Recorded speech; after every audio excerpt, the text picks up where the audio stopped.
Dynasty did that.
Dynasty did that.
What's going on? What's going on, everybody? We are back live, but today is a lot different. We're here with my brother, my mentor, Steve, Rockstar, Dickey, one of the legends. He is a pure legend in the music industry, audio engineer world, even though he doesn't always want to accept it.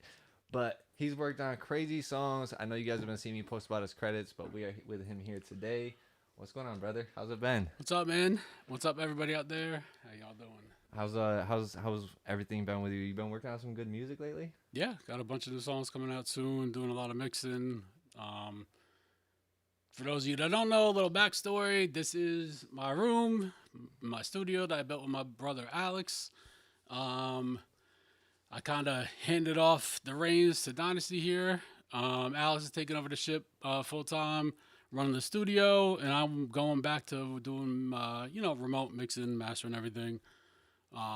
This is all my family, my brothers, and Yes, sir. nothing but love for them here. It's my big bro right here, guys. He's been mentoring me for over 10 years now, and it's been crazy because he's seen me from when I was trash to now taking over his room, and him handing the throne down to me has been insane, and it's been a blessing and just a big, huge accomplishment knocked onto my just belt of things that I've done, because it's like, bro, this place is legendary. I mean, you guys don't even understand.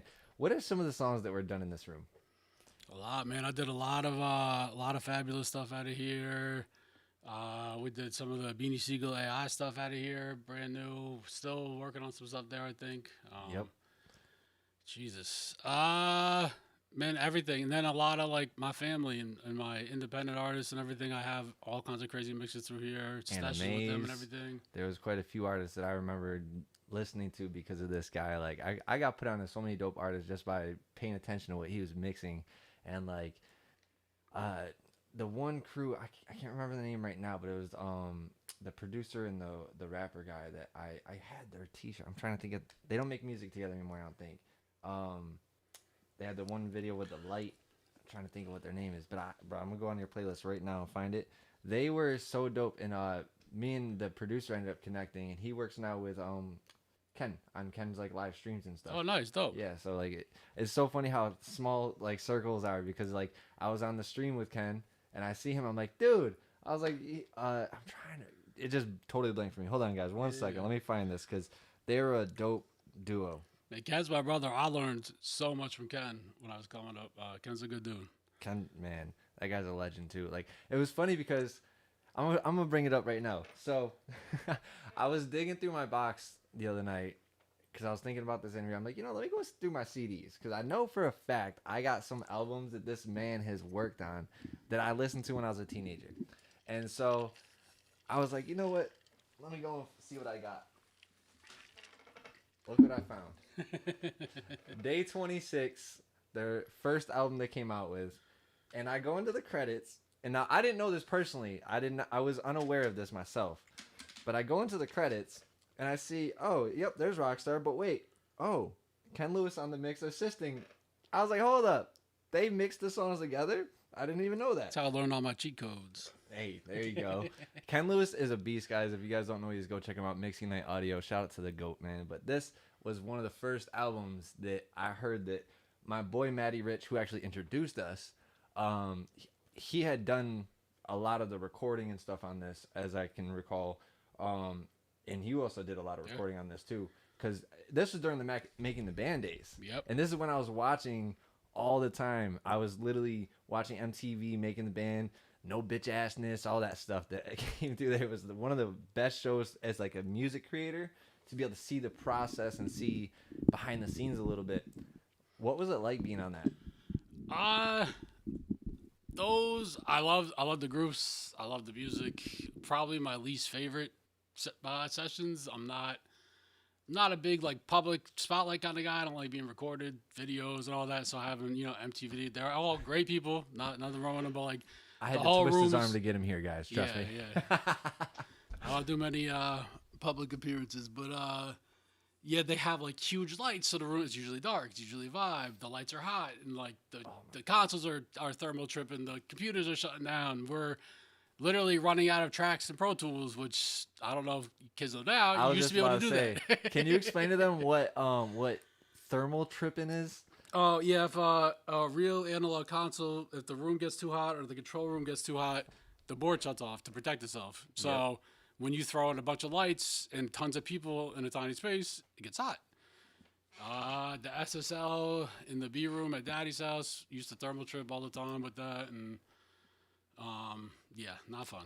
I was gonna say, you have to sit there and restart the whole thing, don't you? You have to wait. You have to wait for it to cool down. I mean, oh my god. You could try to restart it right away. It might come back, might not. Could you turn guys the AC up, down, turn the lights off for a little bit? All those kind of like tricks. Could you guys imagine being in the middle of a take and they're like, just tripped out, and it's not even like a computer thing. Like right now we can, hold on, give me 10 seconds. I'll have everything back running, whatever. I could, even if I have to restart my computer, it starts back up in 30 seconds, right? Thank God for the M1 chips and higher, excuse me.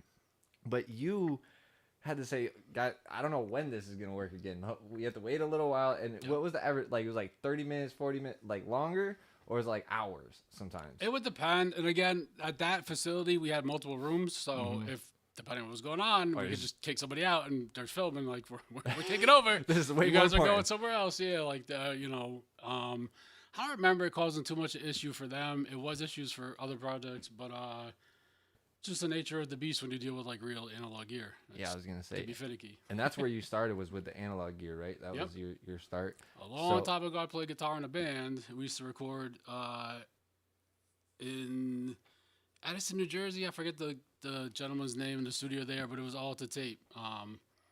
That's how I got interested in engineering. I was just gonna ask that. I was gonna say, so what's the backstory? How did Steve turn into Rockstar, and what was your start as a child? Were you just a avid music listener and just loved the sound of music, and you wanted to learn how to get that sound yourself, or is it like you were, like you said, were you in a band and all that? Well, so I started playing guitar in probably third grade. I think in like our school district where I grew up, everybody did like recorder and chorus, and you were starting to get into music. Like the whole school, I do everybody to do it. I cannot sing. I couldn't sing a note. If you put a gun to my head, I don't have perfect pitch. I could hear like harmonies if it's good, bad, flat, sharp, whatever. But I don't have perfect pitch. I can't tell you you're singing a G or whatever. But couldn't sing, so I started playing guitar, then taking lessons. And I think to whatever you do in third grade, you to sing a song and you get your grade or whatever. I performed a song on guitar. Instead, so that's kind of how it started. Then just like, kind of like, no, I'm not gonna sing. Can I play guitar instead? They're like, sure, go ahead. That's amazing. Kid. But so been playing guitar since then. I don't really play anymore, but got into a band in the sixth grade. Played all over the place, New Jersey, around this area, and then fell in love with engineering. That's kind of hit the ground running with that. Went to IAR in New York City. RIP IAR, it's no longer there. It was an audio school. Ooh. Got an engineering certificate, and then got an internship at Daddy's House Recording Studio, and the rest is history. So it went from you never even did a day of working with independent artists. It was just strictly internship. No. I was already recording independent artists in church basements, okay. all over the place in like New Jersey and everything else. Yeah. So what was your first setup like as your own little setup? I built my own computer back then. So to get the power I was looking for, it was a server box. I ran into the worst problems in my life getting a graphics card because I had like a budget as a kid, like not a lot of money. That's crazy. So I had a kid building your own computer. That's crazy. So I bought the motherboard, bought the box, bought the processors, bought the RAM, dropped everything, and I couldn't get the graphics card to work for like days and weeks. It used to go to used to be computer stores. You go ask somebody, Radio Shacks and stuff like that. They don't have any of that anymore, but finally got it working, and this was like cakewalk. I'm trying to think what else was back then. Before days. Pro Tools was like a thing.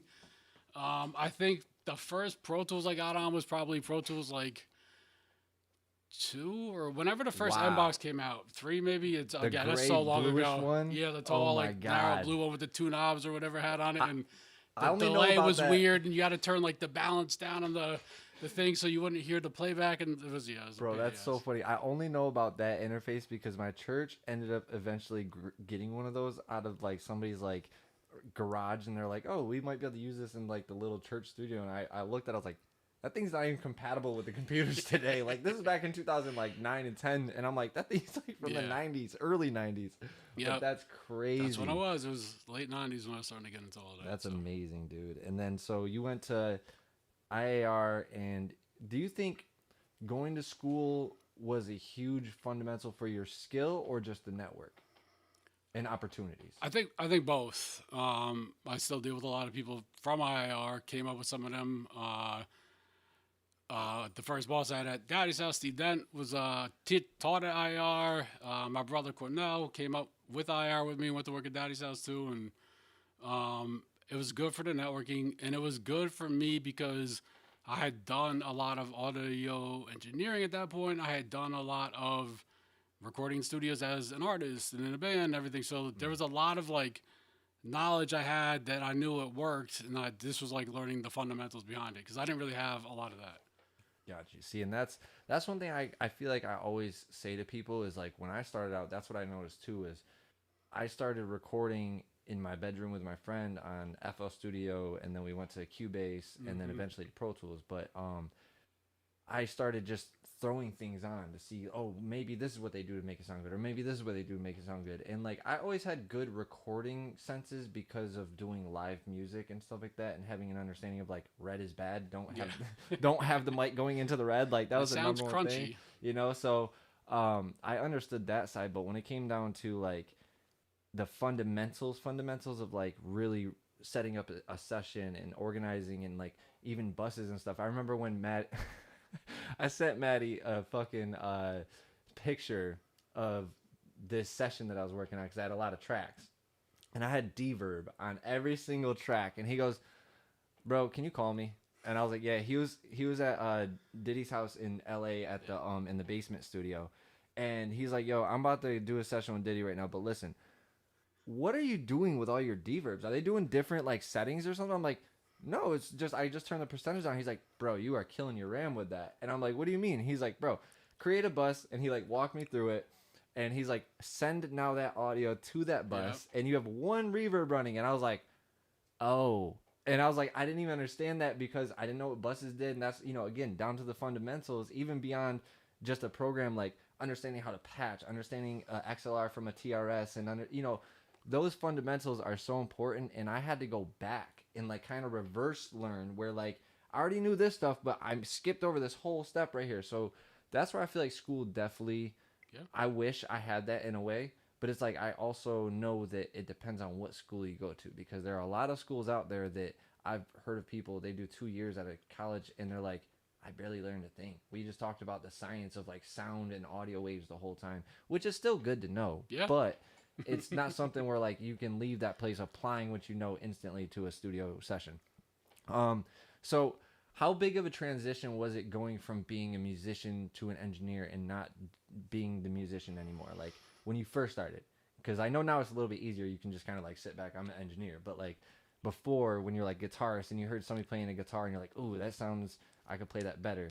I think for me it wasn't too hard because I was really looking to get into engineering, and a lot of engineering isn't really like production or producing. It is now. It has become more of that like modern day, right? Like most people want me to tell them if the vocal's good or bad, or comp it on the fly, or do whatever we're doing, and all that. But it's definitely wasn't like that when I first started. So you could be an engineer, and it's more than being just like a tape op.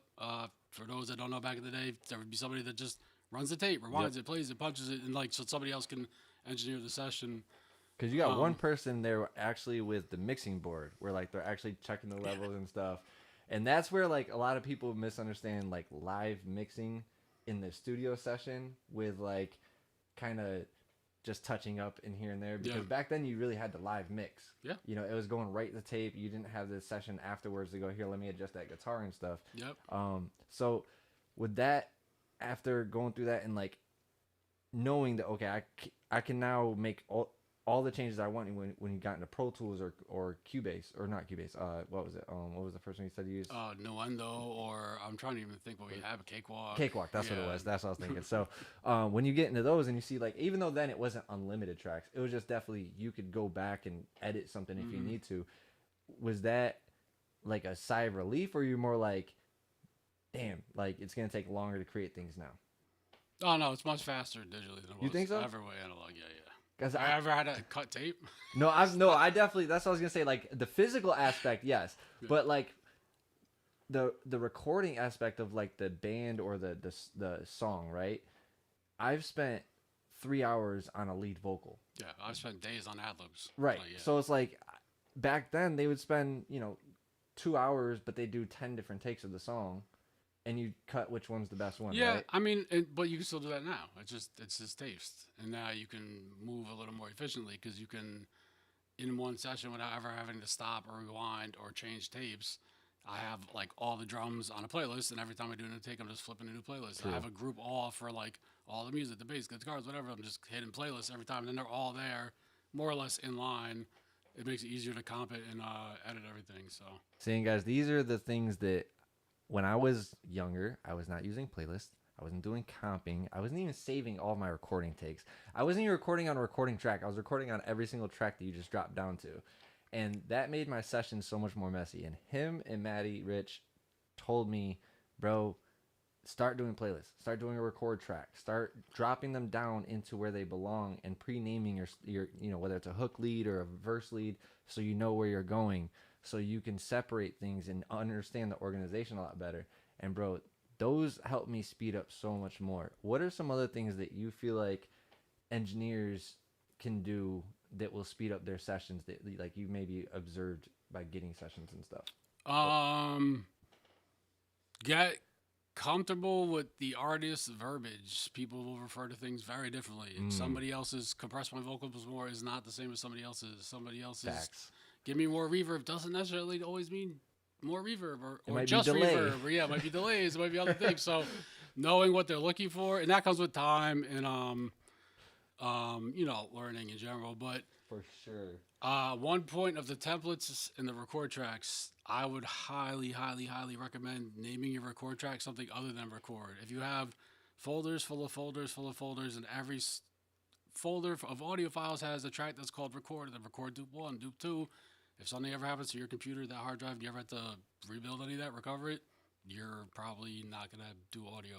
And I've told people that, and I've even made that mistake even still recently. Sometimes I'll do record.1, but I've recently been putting the artist name. Yeah, just put anything, the date, name. put any differentiator, the date and number 1. If you guys do 10 songs a day and you don't have the names yet, just anything you can put to make that unique. And then you could have a million duplicates of that audio in that folder. It's fine. If anything ever happens, you can recover it. You can't do it if it's all just record. And that's super helpful, because a lot of times where I'll look at a lot of, like, I don't want to say amateurs, but they are, people that are still learning. I look at their stuff. They name it in a way that's just not really, I guess, like thought out. Like I've actually seen artists. I'm a producer, so I understand this. Times I'll make beats and I'll be in a rush to save it. Oh, blah, blah, blah, right? And I'll just save it. Go back after. Right, go back after, because there's a lot of times I've seen even artists like, you know, or engineers where I go into their session and I look and it's like ASDF, ASDF1, ASDF2. And it's like, bro, if that artist comes in 2 weeks later or 6 months later and says, hey, pull up the second song we did last time we had a session, or hey, pull up this song specifically by name, you're going to be like, and you're going to take a long time to find it. And I've always, you know, from hearing with you and everything, even with the big artists, like speed is a huge factor in engineering, correct? Yeah. Like it's the faster you are, the better you are. Even if you don't really know what you're doing with every aspect of engineering, if you're fast at the Pro Tools and getting things done and knocking out processes, people are going to want to work with you. Learn your quick keys. Yep. Quick keys are huge. One button won't save you extra time because you're not hitting two buttons if you want to get like all the way down to the nitty gritty. But yeah. Yeah, no, I will tell you right now, I still have to get used to that because I'm still in the, like, I have such habit of command something, command this, where I know there's also, like, for instance, fade. I know I could do S or D, and then I could also do like, or D or G, or I can do F, right? And so it's like A and S, you can do chops. But like for me, if I'm gonna do a fade, I always select it Command F, or I'll just select it and hit F. Where instead of doing the D all the way fade up to there. So if you're doing like vocals and you like record something and you want to make a new playlist, drag it down, like P and colon. My hands know, so I don't have to. Right, dude, I'm the same way. If I'm not looking at a keyboard, I can't tell you the shortcuts. P and colon go up and down tracks. C and V copy paste. Control slash or period or colon or whatever that is, we'll make a new playlist, control shift or whatever, duplicate it so you don't like, I never take my one hand off the keyboard, my other hand's on the mouse, and I'll just moving, and I don't even think about it. It's just, again, it's built that I'd have to look at it to see. And here's something I was showing my new engineer the other day. I have this mouse, so if you're not an engineer with this mouse, you're lacking. I'm gonna tell you. These are shortcuts for me. So when I'm in Pro Tools, this is record, this is playlist, and then these are my regular left and right click. I can also do a double click or a double click here and pull up other shortcuts. But having that has helped me so much because I don't have to take my hand off to hit 3 constantly. Yep. And so I'm just sitting there and like, as somebody messes up, I just spacebar 3, or just hit my right, click up here on the top right. And it's just so much easier because I'm just going boom, boom, boom, boom, boom, boom. And like when people see me, I had a session full of like 30 people in here. And like 5 or 10 people came up to me like, dude, you are so fast. Like, I can't even believe you're doing this fast. Like, and it's like, I'm just working normal. And they're like, how are you even paying attention? Everybody's being loud as hell behind you. And you're still hearing exactly what the artist's saying. The music wasn't blasting or nothing. And, how many times were you in an industry session where they got a party pretty much going on behind you? Yeah, if we're cutting vocals, I'm throwing headphones. I tune all the way into the artist. I not disrespectfully ignore everybody else in the room.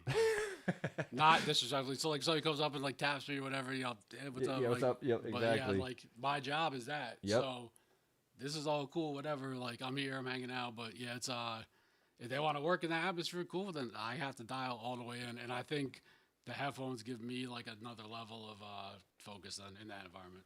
Now, how do you see I've had issues when I do recording with headphones because it's so close to my ears and the proximity changes how I feel like the vocals are sounding. When I'm recording on headphones, I actually end up getting my vocals too thick. And like they have too much, I don't end up, because I do analog EQ and stuff just a little bit before I go in, but I end up not cutting off as much low end as when I'm hearing them through the speakers. You could always fix that in the box, so that's nothing to worry about. The other thing is it's for me just years of practice. Yeah, I was gonna say, do you have a set that you're like, I love this set of headphones? Yeah, well, I have like 4. Damn, I mean, 4 at guys. this point, I have the Sennheiser 650s or 605s, the Sennheiser 280s, the AKG 701s, and then just the Beats Studios. They all sound wildly different, but I know exactly how they sound, so it doesn't matter what I'm listening on. I know what I'm getting, so it's just burning. Like once you burn in on something where you understand it inside and out, you'll be fine. Yeah, that's how I feel about these because I mean you guys can see I've literally worn these so long the leather came off, but these have been my trusty Dandy fucking headphones for over 5 years now. Yep. So it's like these, if I listen to a mix in those, and I can hear what I hear when I listen to the industry songs, and it's like balanced the same way, the bass is hitting the same way. I know that it's gonna hit in a car really well, just because I know those so well. And even sometimes with like even overly bassy things, right? Because those are kind of bassy headphones. I can always tell like if there's too much in those just easily, because it really stands out a lot in those. And so I've learned the same way. Like I trust those, and I like the Sennheiser Pro. I think the ones we have in there, the 280s. 280 or 250. I'm not good with the model. Yeah, me neither. I'm horrible with those. Yeah, gear gods, you guys can all go ahead and throw us in the chat or the comments, whatever.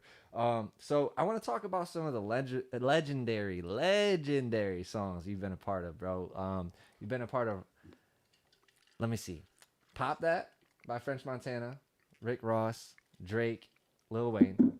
You let us know the role you had in each record as I name them. Okay, so I think I recorded most everything on that album as far as French's vocals go, and I split the album mix wise with Duro. I'm pretty sure Duro mixed that one, and I recorded French, and I did all the edits and put everything together, all the vocals coming in, and the arrangements and all that. But that's super dope. And when you started, did it have Lil Wayne or anybody an idea of getting on it, or was it just kind of like a French record? I don't remember. They were all French records when they started. Yeah, so they kind of grew. The project kind of grew into the project.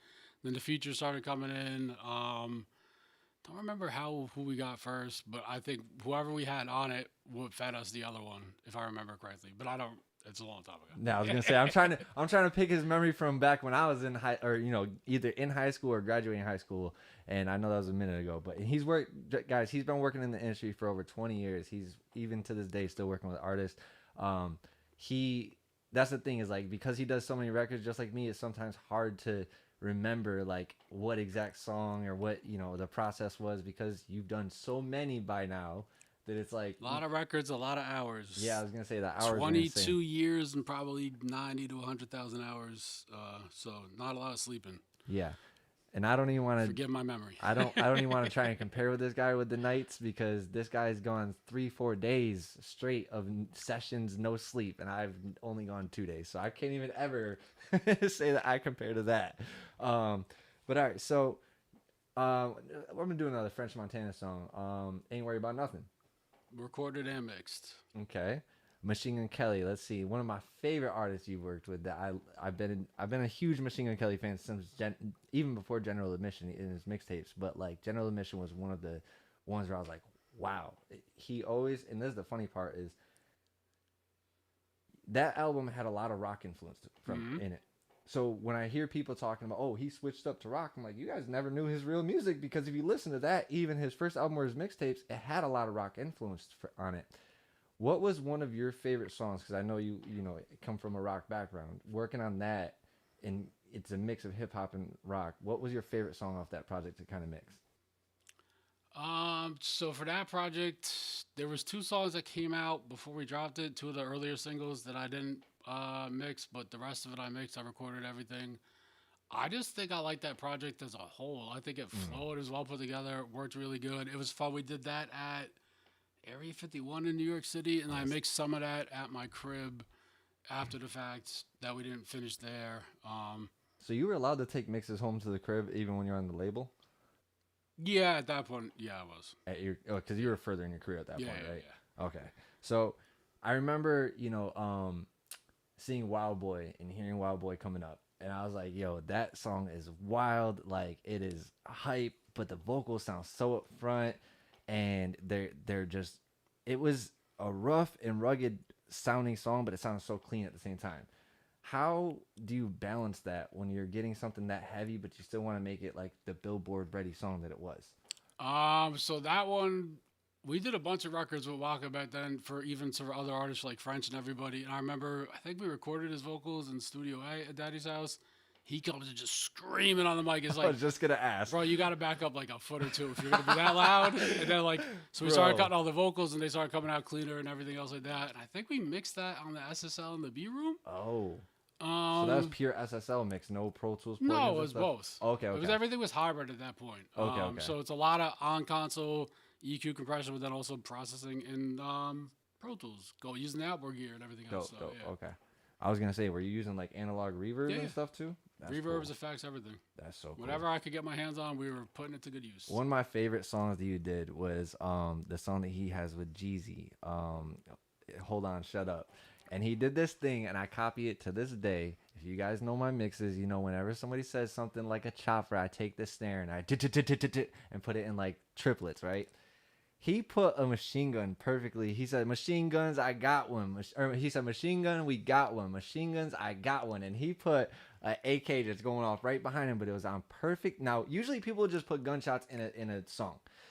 He put them on perfect timing, like a drum, and it was like triplets, so it worked perfect, and it just hit so right. And did you do the kick on it too? I think at that. I think we layered something else with it. If I was gonna say, it was really it was hit. more than just a gun, like a standard YouTube gun sample. But Yeah, bro. That when I heard that, and like this is before I even knew you mixed that song, and I remember texting you like, wait, bro, you mixed this one? Like, holy shit, I was going crazy. But when I heard that, my first time, like, I literally got chills. Like, that drop was fire. That part was dope, and just that one little section got me so excited about the song. But overall, the song, like the way that the hook sounded, the hold on, shut up, like the way that you did the layering, and then the telephone effect on a certain part where he's talking about when I was broken on my come up, all that part right there.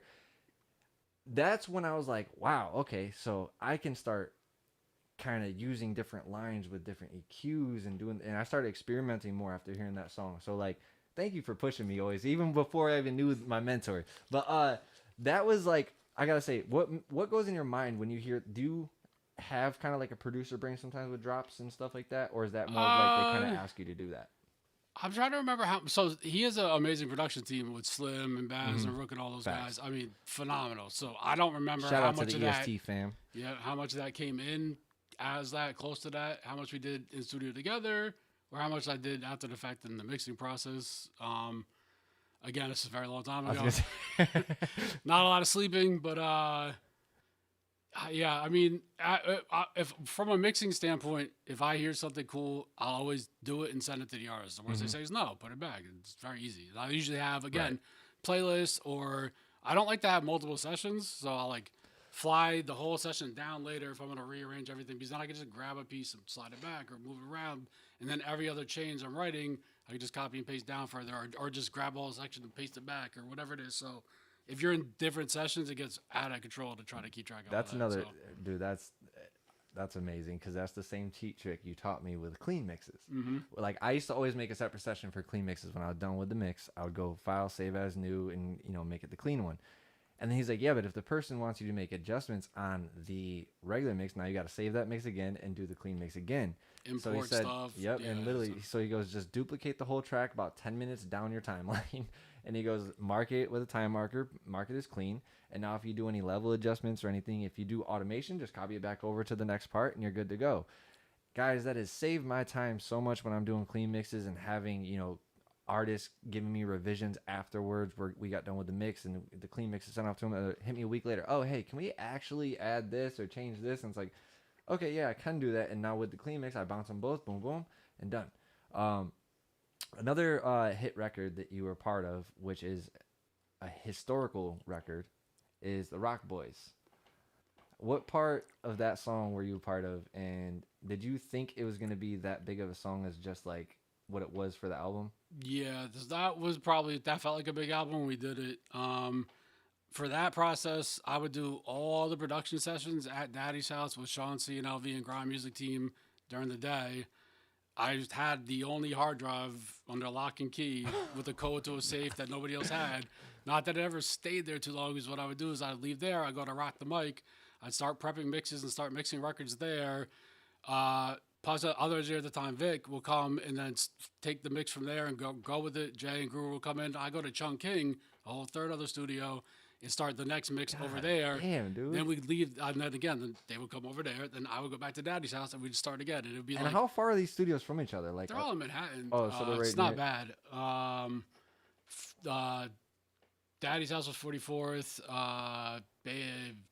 Rock the Mic was 20 something, I think, and I forget where Chungking was at this point, but they're all right there. That's crazy though. It's still bounce around. You have to understand every room you're working in. Yeah, every room, different consoles, different rooms, different patch bays, different gears, set up the mixes, run everything through the gear, get it all set up. Talk about being adaptive.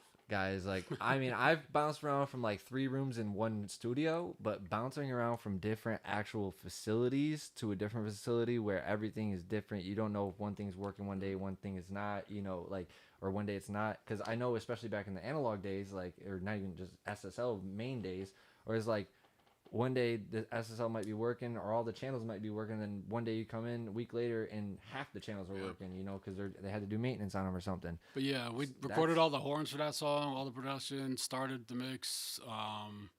Yeah, just again, I was running between 3 different studios. If you can roughly remember, how many layers of horns were there? A couple. We had it was 3 horn players. And I think we had them play a couple stacks together and then a couple individual. We blended them together. But yeah, we got to record all kinds of cool live stuff at Daddy's house. And I think that's what actually helped me come up because I had all the experience recording live instruments, miking drums, doing all that stuff that not everybody else there had. I recorded a huge 10-foot concert harp in there and all kinds of insane things. Yeah, that's fire.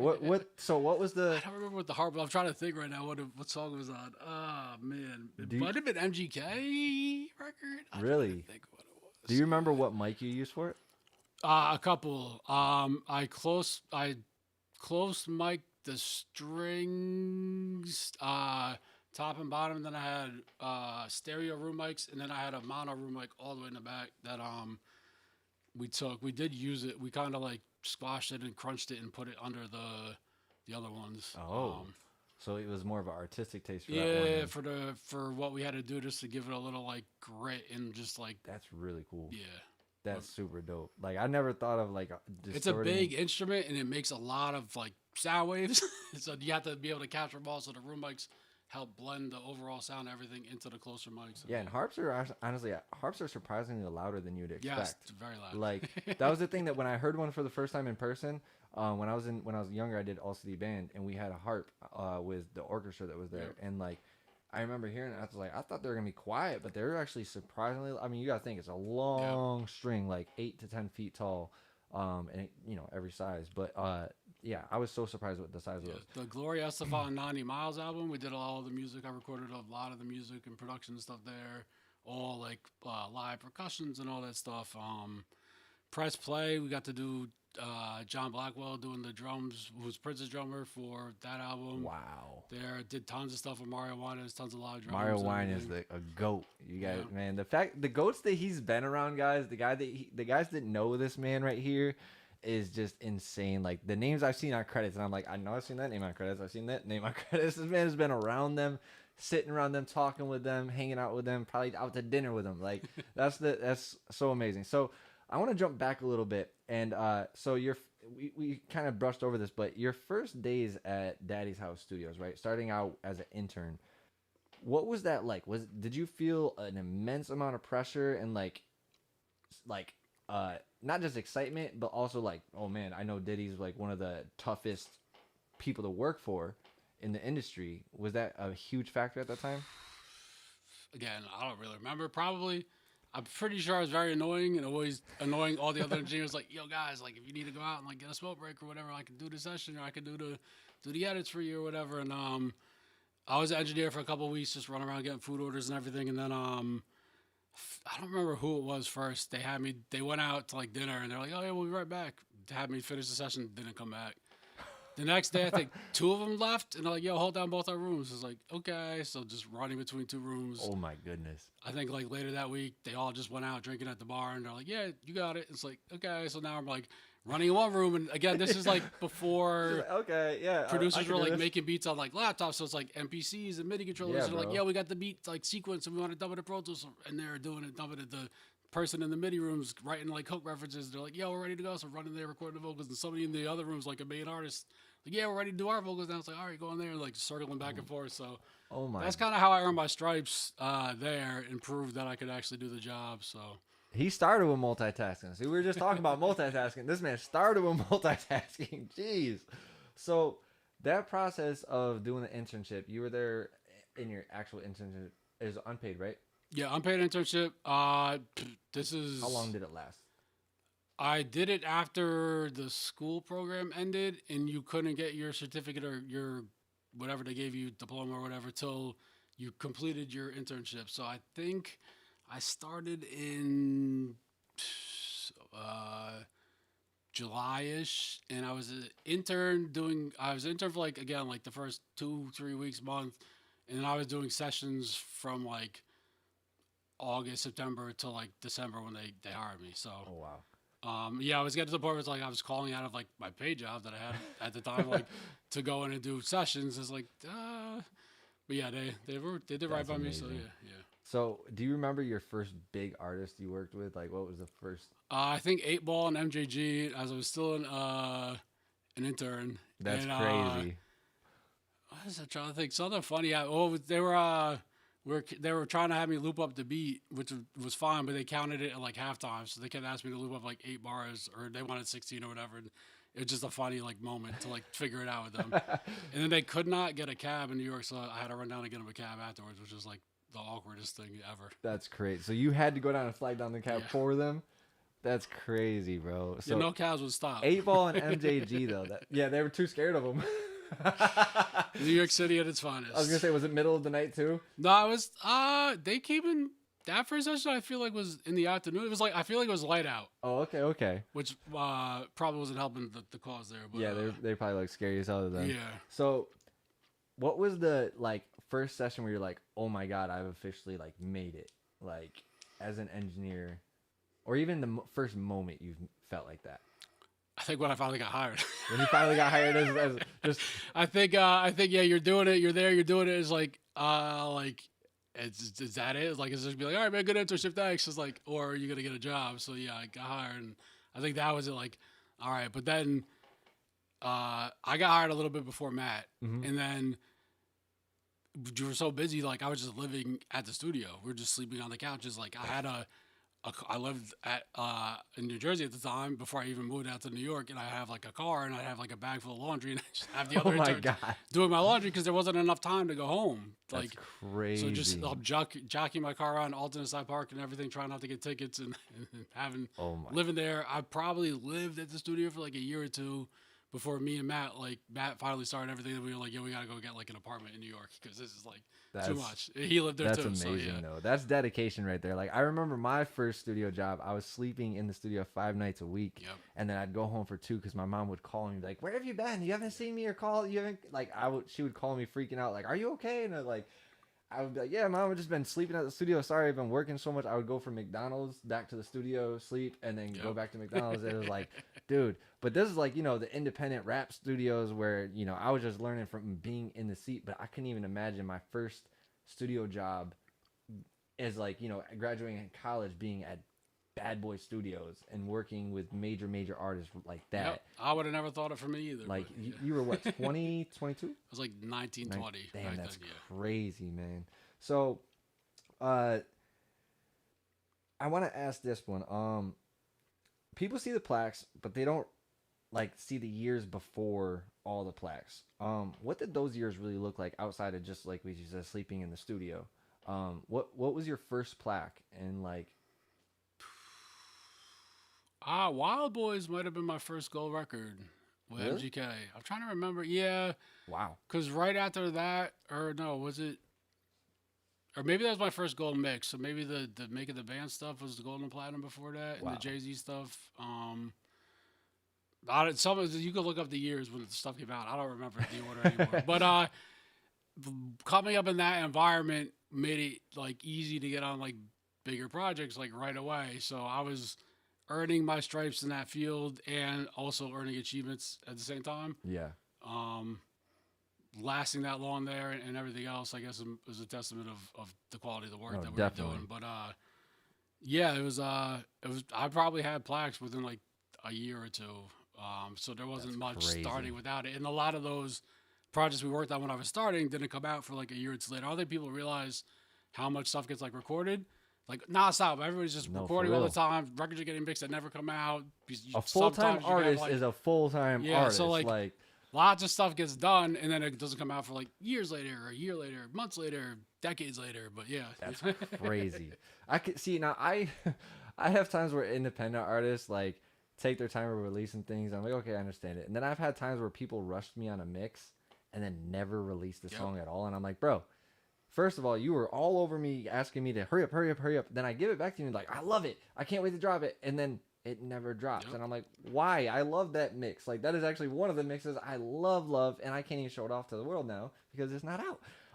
Have you ever felt that way with an industry song where like you spent so much time working on it and then it just never came out? Yeah, I know you can't name all the time. Yeah, constantly. There's industry stuff just a little more difficult, especially with hip hop and stuff with sampling. You can definitely have like a fire song that just you can't clear the sample, and then you might spend time remaking it or trying different things, and it just the artist doesn't like it anymore. And it's like, yeah, that original one was special, and now we can't use it, and it is what it is. That's crazy. Yeah, lots of records never come out that are. I have a personal playlist of fire songs that no one's ever heard. Oh man, I get to hear them. You guys don't.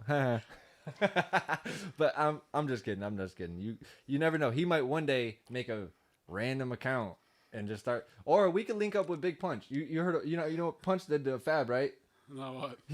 So Big Punch has been going into people's sessions and stuff and airdropping songs to himself because they're not dropping songs. So I was gonna send it to you because we had that conversation how Fab's doing the podcast. He's like, I wish he'd finish something he's working on, and Punch goes, yo Fab, you need to start putting music out. He goes, I'm sick of this shit, and he put the song on Instagram, and Fab was like, yo, where'd you get this? I was like, what the hell? I was like, yo, we need to start doing that. Fuck it. But as a big engineer, how many NDAs have you signed in your life? Like, probably more than I'll ever sign for the rest of my life.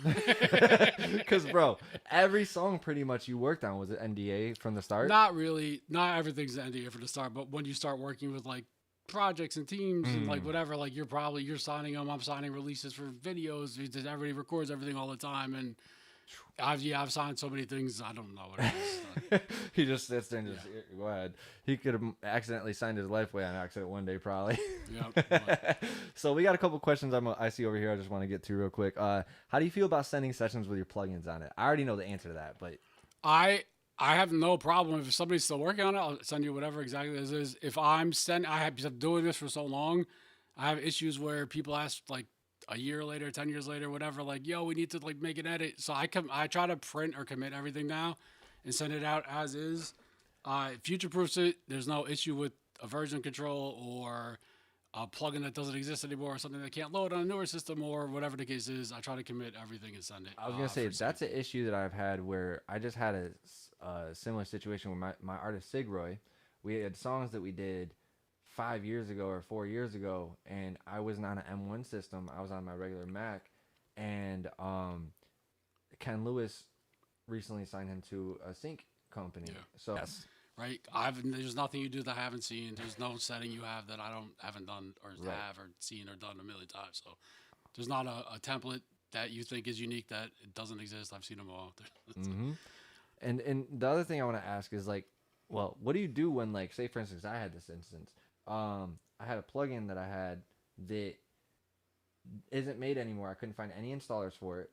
Even like legacy installers are all off the internet. Couldn't find nothing.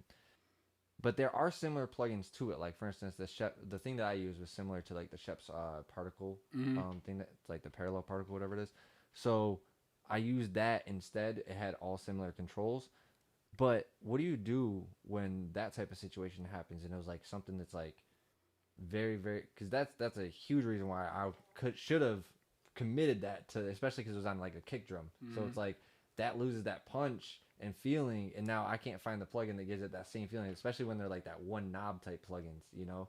Well, how do you approach that then, like for yourself? Because I mean, I know there's definitely situations where it's like if you have a plugin that, for instance, doesn't have any similar aspects of any of the plugin you ever had, and it goes obsolete, do you just recreate that, or do you kind of just I have run like older rigs for years till they like break that has old stuff on them, just like smart. If I need this, it's on this other computer, like it's probably gonna start up 20 more times before it does it anymore, but you know, that's there. See, this guy's got the ultimate safe points ever, because it's like, bro, I would never think that. Like when I buy a new computer, I'm just like, okay, my old one's kind of obsolete. I might put it away, or I might just sell it. Yeah, sell it. Like if it's new enough where you can install everything, it's okay. But like the updated waves might not sound the same as the last version of waves, so you run into like issues with that all the time. Not calling waves out directly, just they're a common plugin. There are everybody knows, certain but plugins that do that. there are too. plugins that do that. There are DAWs that different DAWs sound differently. We're not gonna name any DAWs, but it's just you gotta be again doing this for so long, for so many hours. I learned all these things, some of them the hard way. So Yeah. Yeah.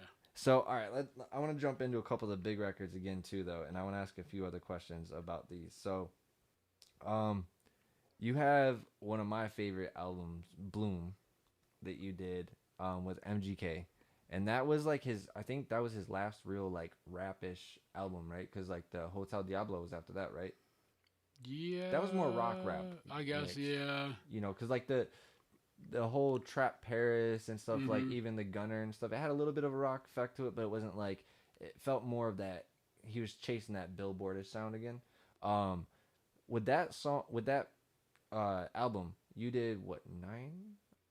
Yeah, I Nine think songs? same thing with like General Mission. I think they had other records that they had done and were working already while they finished up the project. And when they had like the whole project together, they kind of mix it. Now, when you're working on those projects, were you recording and mixing those, or was that one strictly I mixing? think Bloom was all mixing. I'm trying to remember if we were we in New York at all for that. I don't remember.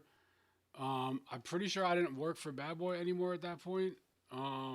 Right. I think Bloom and Binge. I don't think I worked for Bad Boy when I mixed those for Kells, but yeah, it's probably all mixing. Okay, so I was gonna ask you if you were part of the recording process, like what it was like with the team and all of that stuff around. You've been around the team though, so Yeah. when it's like that, is it with? I know MGK is a little bit more wild with his family and team all around. So is it like constant partying in the rooms, or is it like they kind of have this like we're working right now, and then after the songs are done, we're gonna party? I mean, everybody has the guys that party all night have nights where like the lights are on and everybody's sober. The guys that are sober all the time have the nights where it's wild parties. It's all over the place. It's never like consistent. It's usually always like a pleasant, creative vibe, either way. But like, it was again. I think we were all hanging out, having a good time. I don't remember any like it was always wild or it was always like not. But I think it was kind of a mix. Working with them was amazing. They're all phenomenally talented, very creative, very open, very like fluid work process. And MGK, he'll do like his own like edits and vocal lines. really? Yeah, he'll chop stuff up, move it around. Oh, that's dope. Yeah. He'll just say, "All right, I got this." Like, all right, That's so dope. go ahead. Yeah. I was gonna say he's probably a vibe to hang around with, bro. I bet. Those were all fun sessions. Yeah, I was gonna say what is that? What is like the Who's the artist you became closest to throughout your years of like doing work with them, especially when recording? Probably Fabolous. I started working with him right before Soul Tape 3 because I think that was the first full album that I did. I think Red Cafe plugged us together because I did a bunch of records with Red. Fab was on a lot of them. He's like, he's looking for somebody to mix his records. So I came in and started doing all that. But we moved from like studios in New York to his studio in where he has his studio and then my studio here. So like we went through a lot together, a lot of like setting up different spots and just like more or less living at the studio, not living, but like at the studio together every night for a long time. I was gonna say it's hours and hours of just being together. Yeah, so because that's the one thing I was like, personal engineer wise, like I know you were around Diddy a lot and everything, but I know Matt was actually like Matt was like the main left. main guy. We all travel, but I would do all the other stuff and then all the other Bad Boy records and other artists, and Matt was there for Puff all the time. Yeah, because guys, Matt literally said to me, he goes, "Bro, I love you, bro," but because I was asking him so many questions, he was like, "I love you, bro, but I'm with Diddy 17 hours a day. I kind of don't have time to answer questions. My bro Rockstar is a great guy. He loves to have talks with people about stuff like this. I'm sure he'd be willing to talk to you and everything. I'll shoot him your name." I shot him a message, and we became, he became pretty much like my big brother. Like I literally talked to him about life, music, whatever. But all of the more advanced things that I've learned came from calling this guy or getting on a video call with this guy or just sending him something saying, what can I do to this to make it sound better? And, that's where like Matt was always with Diddy, like literally in his basement studios. Like it's crazy. I hate saying that because they don't look like basement studios. Like they're literally multi-million-dollar studios in the basement of his house. I remember one time I'm watching, because I remember Diddy used to do these like live streams when he was making music on Ustream, and he walked down and he's like, all right, guys, meet my engineer, Matt, right here. And he walks in. I was like, oh, that's my boy right there. Like, what the hell? That shit was so funny as hell. But so outside of the people partying, what is the craziest session you've ever had? Like, even the craziest moment in a session, something insane happening, somebody insane walking in you didn't expect, something that just like, oh my God, we'll never forget this day. I don't know.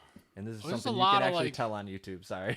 It's a lot of I think maybe the first time I met Jay-Z was such a difference than dealing with Puff, because this was before we did the album with Jay. He came up and he wrote some stuff. I think he probably did some features with us, but like it's like, oh yeah, Jay's coming down, like run downstairs and get him. And it's like I'm used to like Puff showing up with like an entourage of trucks and people and security, and standing outside. I smoked cigarettes back then. Don't smoke cigarettes, very bad for you. But all of a sudden the car pulls up, he just hops out and walks inside. I'm like, oh shit, just fucking like throwing a cigarette down, trying to get him like real quick. And I'm like, hey man, like, I'm working with Puff. I'll take you up there. And I think I had like a Jet shirt or a hat on or something. We talked like about football the whole time, just going out, walking down the hallway. I'm holding the door open for him to go in the room.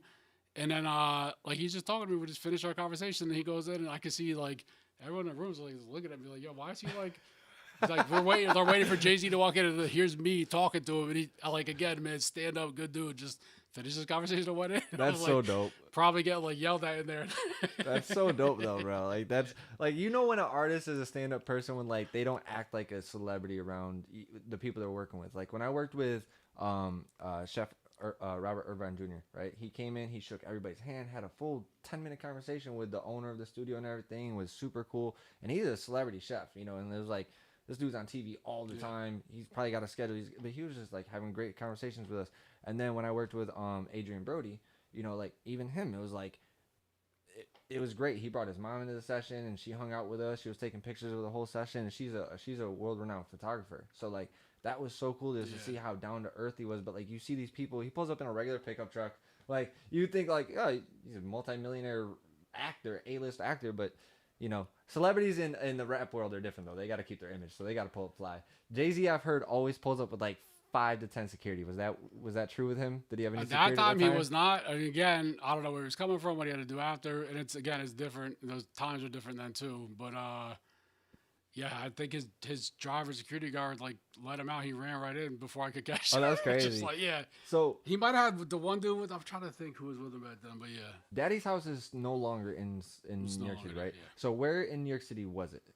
Do you remember? 44th between 8th and 9th, yeah. Because I remember I just a couple weeks ago found Quad. I walked by it 100 times already in my life, but I had never actually seen the doors for it. And then I walked by one day and I'm like, I wonder where Quad is. And I looked to my left and I see the door and I was like, Quad Studios, literally right to the left of me. Like That's crazy. But that's the thing about the studios down there is like you kind of don't realize that there's a studio in the upper floors of a lot of these places. And I've even heard there's buildings. The 4th floor, like you just be like, what? Yeah, exactly. This whole floor is just a regular studio. You get out the elevator and there's like another locked door and you're like, oh, okay. Yeah, exactly. It's like, what the hell? Like, cause like where I'm from is like kind of like storefront style stuff. They might have, or even like a lone building or something, but kind of like this, how it's like, but like when it's that huge skyscraper and you're like, oh, I'm going into this place and now I got to go into this lobby and go up these elevators. I remember we went to 50 Cent studio, me and Great God back in the day.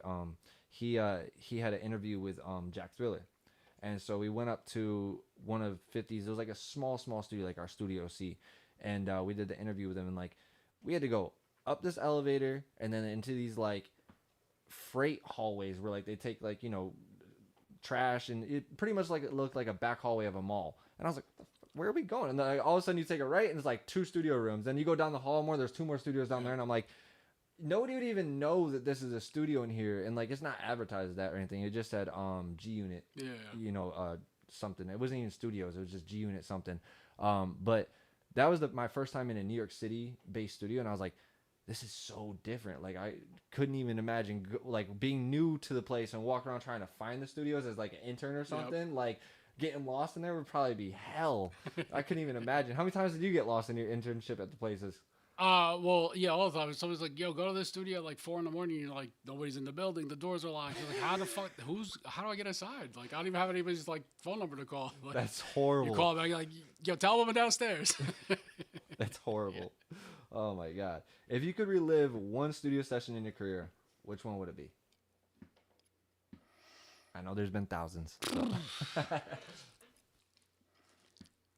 Whether it's the Grammy Award winning, because you got the Latin Grammy win. I don't think it would be one, man, but that Daddy's House era, that team we had there, man, those were like really good other dudes, other engineers, the great bosses and everything. That was a special place. It's hard to put into words because I've never seen anything like that before or after. I've been to more studios that don't exist anymore than like Damn. studios that are still there. So That's crazy. yeah, the hit factories, record plants, Sony's, bass lines, the mics, chunkings, all the studios just closing left and right. Legendary studios. He just. But named. Daddy's House, that crew, that environment, that vibe, it was very like communal and all like the doors were open. Again, it was a private studio, so it's different than like the bigger studios where everybody's like secured and locked the doors and everything. But like it was a whole vibe that was something that I don't think I'll ever get again anywhere else. That was special. That's super dope. And you were surrounded by like legends that are Yeah. just amazing at what they do. Like every single person that I think that's the one thing about the 90s that really in the early 2000s that music really had a special feeling because it wasn't all done by like one or two people where like the production like I know nowadays There were no algorithms yet either. right that too and so it was like nobody was following a trend of anything. It was like they were just freely making things and if it stuck and like the crazy part about music then was like we got it out a lot slower but we appreciated it more. We anticipated it. Yeah, and then we had a lot of we had a lot of anticipation that grew because we wanted to hear more. Imagine growing up and waiting for an album to come out or a CD. Bro. You gotta go buy the CD. Waiting 2 years for it to come out because these people weren't making an album a year. It was like every 4 or 5 years sometimes they would make albums, you know.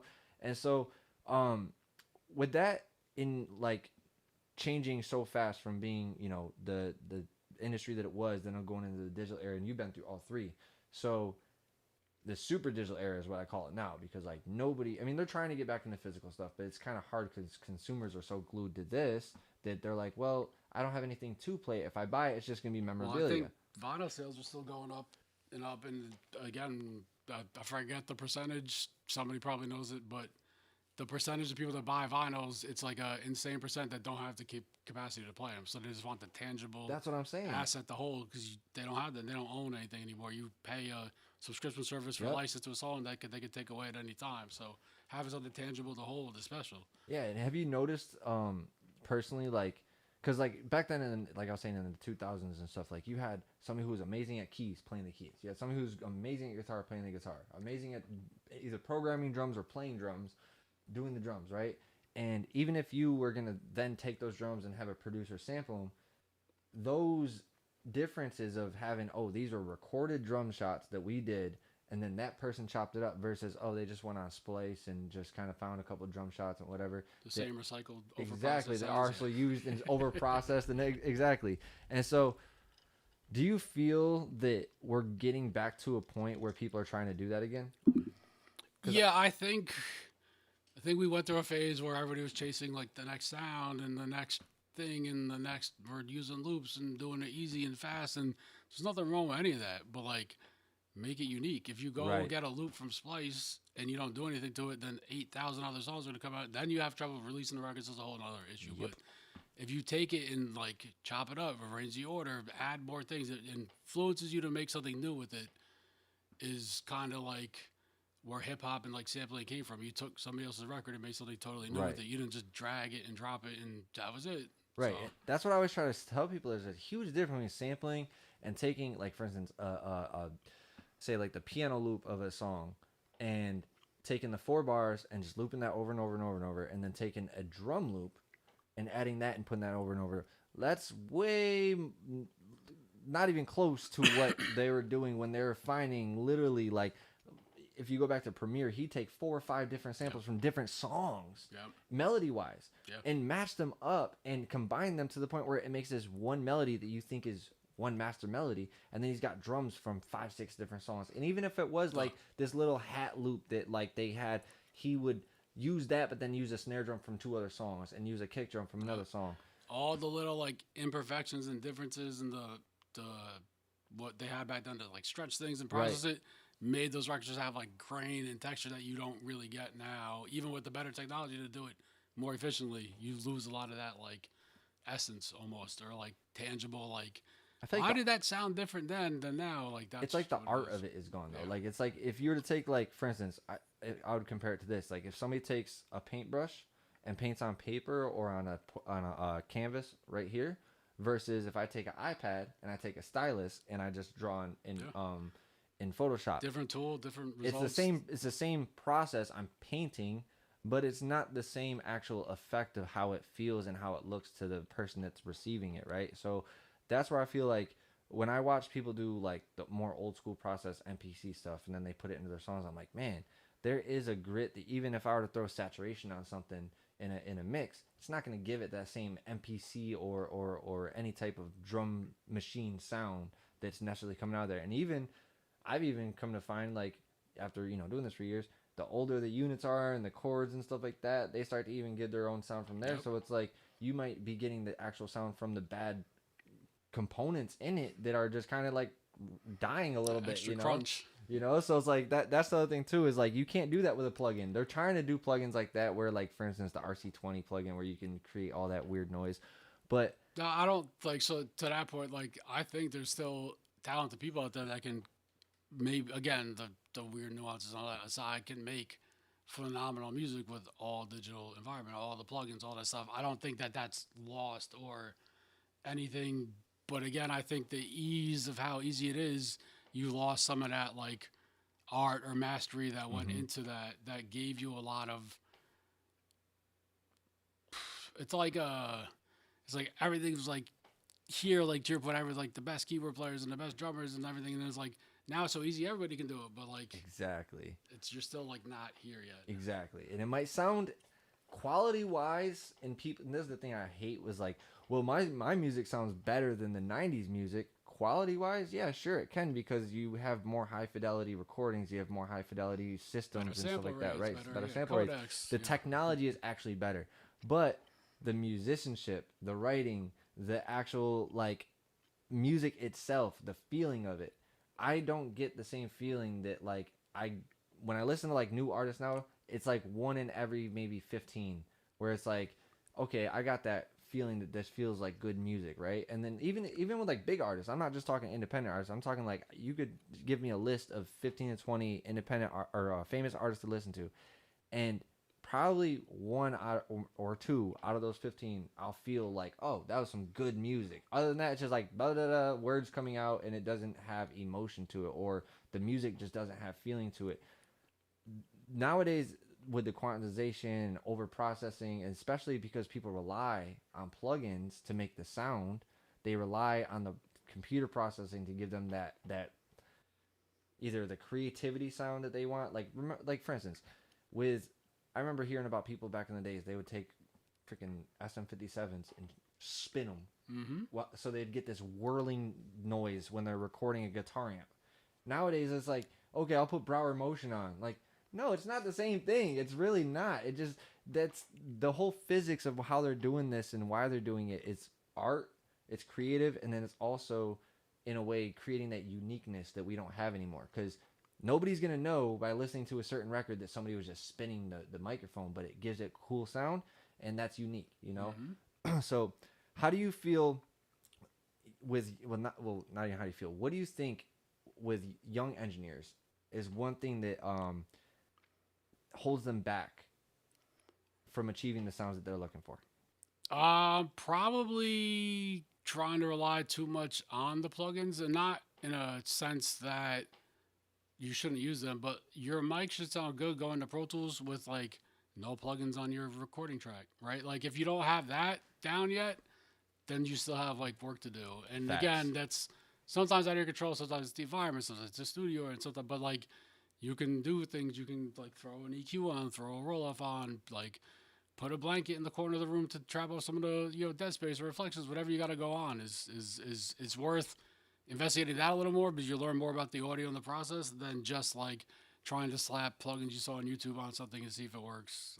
Yeah. I know there's a lot of AI and noise reduction stuff coming out. Some of it sounds good, some of it doesn't. But it's better to do it right Yes. from the source than to start like throwing all that on after. 100%. And I tell people all the time, like, and this was taught to me from him, is that exact thing is like, I should be sounding clean, whether it's just due to my preamp, the mic placement, everything like that. It will change how the mic sounds. So you have to make sure that you're doing it the right way. But once you do that and you have a clean sound, everything is easier from there. And a lot of those, like you were saying, the AI background noise, like those often will take away the fidelity of the audio and take away from, like, you know, the actual quality of it over time. Whether it's you do one or two processes, even with me, sometimes I'll do like RX and I'll do declick and mouth declick, and I'll do it very gently because, like, I know if I do too much, then to take every click out, then it's taking away information from the actual Buried behind too. lots of my mixes are like playlists of various RX like levels and combinations of things to like get it to where I want, and then I just like dive in manually. I'll draw waveforms out to get rid of clicks. I was gonna say, guys, this man is ridiculous with it. Like, he goes in and automates, whether not even automates, but clip gains, S's. He does freaking breaths. He'll do click. You can get get clicks and pops out. You can do a lot. I can do that. Yeah, I've shown people multiple times with the pencil tool where you just go in and draw it out, and they're like, "Wait, you could just draw an audio?" I'm like, yes, you could draw audio in. Like, that's why the pencil tool there. Yeah, so you gotta have fun with it. But you know, it sometimes it doesn't always work the best because, like, if you have a really weird shaped audio wave and you're trying to go like follow it, even though you know how sometimes you'll get like the triangle ones and like you gotta smoothen it out. Even then, I'll get like a little pop here and there. That's when I go zoom back in, RX. or if you get a pop still, you can cut it like depending on where it is in the vocal, like drag out the part before it, like time stretch it, and then like time stretch the other one, and then fade those together and get rid of it completely. It depends on what's happening performance wise, tone wise. Doesn't always work, but it's it's really easy to do that. Because again, you're dealing with like milliseconds. So right, like you take a couple milliseconds this way, a couple this way, fade it real quick, and you're good to go. Yeah, because he's taught me. But you will get the you might if you do too much. Right? You get the ripping sound. Yeah. So I remember one time I had I think it was an S or something that was messed up in a song. You're like, all right, just take the other S from another word, and I was like, I never even thought of doing that, and finally just grabbed the S or T, and I started doing that in sessions, and people were like, bro, that's genius, and I'm like, bro, this is why I love this guy. So. I have so many songs that I can name and just go off of. But, oh, by the way, I found the Empire Project. That's what it was. Oh, yeah. Kyle? Yeah, Kyle. That's who it was. That's the producer, bro. He's so cool. Such a good guy. Shout out to Kyle, man, and the Empire Project. I know you guys don't make music together, but your guys' songs were fire. I love them.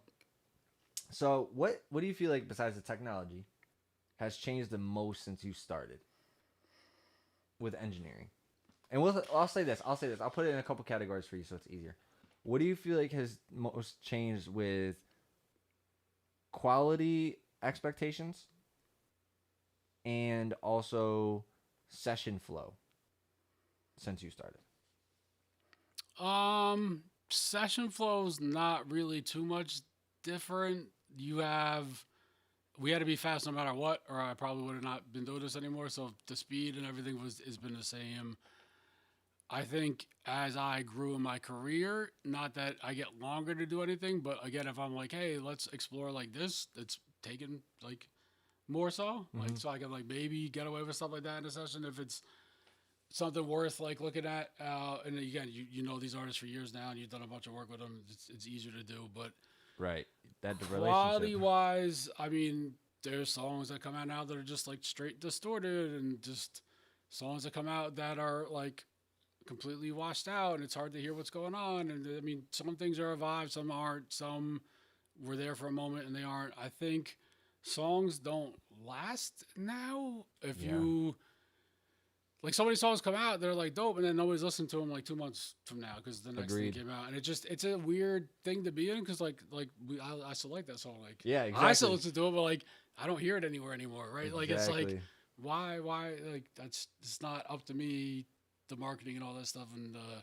feeding the beast. But yeah, I miss that. I miss when a record would come out and you hear it like everywhere for like years, I know it was weird when stuff we had physical came out to like Apple Music and iTunes back then, and it's like, oh, this sounds different. And I remember them changing their codecs a couple times, so like now you're like learning to mix for iTunes, and then How hard was that? Like going from the CD, because you went from CD you know from to MP3 yeah, or like compressed streaming audio.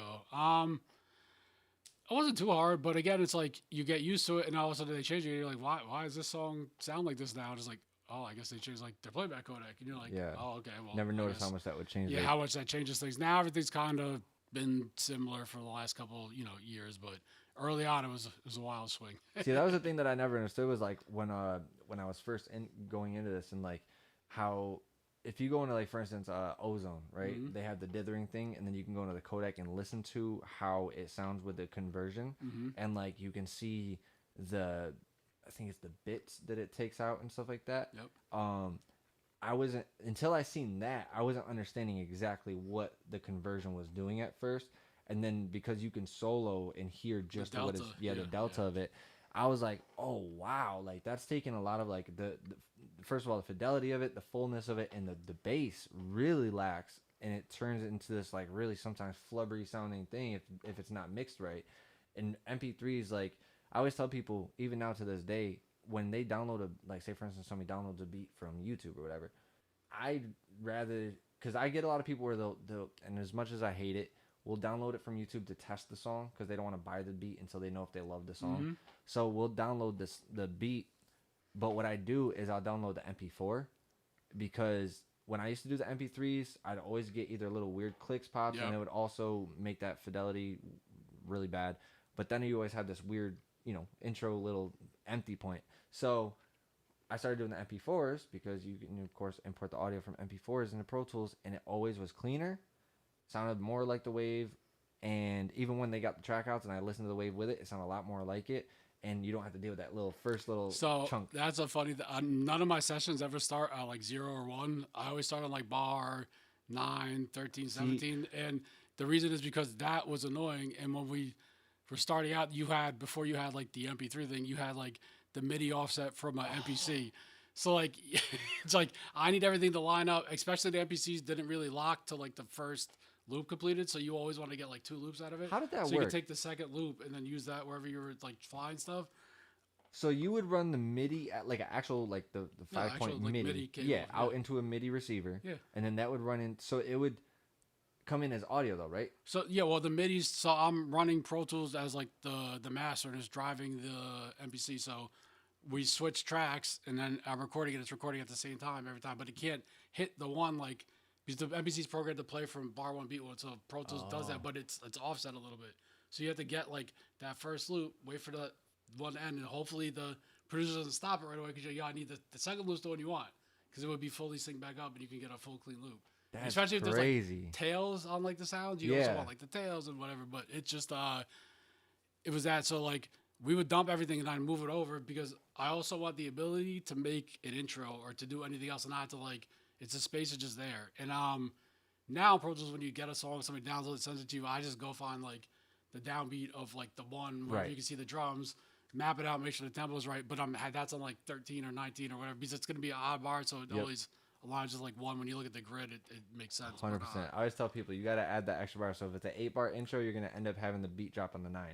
Yeah, but I don't want that first 8 bars. Right. That's still blank. So like my one is going to be 9, and then like the one comes in on like the 17, because I want that space if I ever need to throw an edit in or throw a skit in before or whatever. It's been built in all my sessions, so I never had to like, all right guys, wait, I gotta like move all this stuff over. And I have like, but I usually have lots of automation and everything else, so it's easier to kind of like flow and move and move all this stuff in real time when you have the space before it, because you can write edit points and it's different things.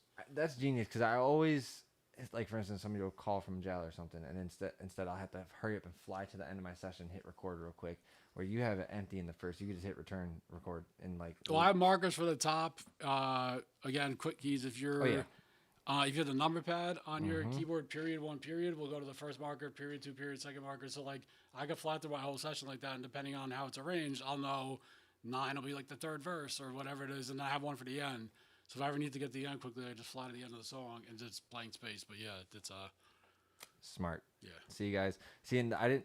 I always forget that it was the period dot. It's period dot or No, it's the like period number number period. period. Yeah, yeah. Right. I always forget to do the period number period. I just hit the number, and I'm like, that's not how I'm. Whatever. And then I would pull up the marker. So what I'll do is I'll just do command. I think it's 6 that pulls up the markers.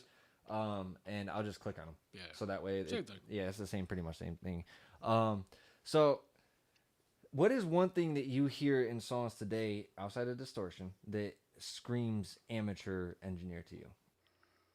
Like recording or mixing? Recording and mixing, both. Because I know a lot of people, this is the thing that I was going to say, is a lot of people skip over the recording process because they want to be mixing engineers.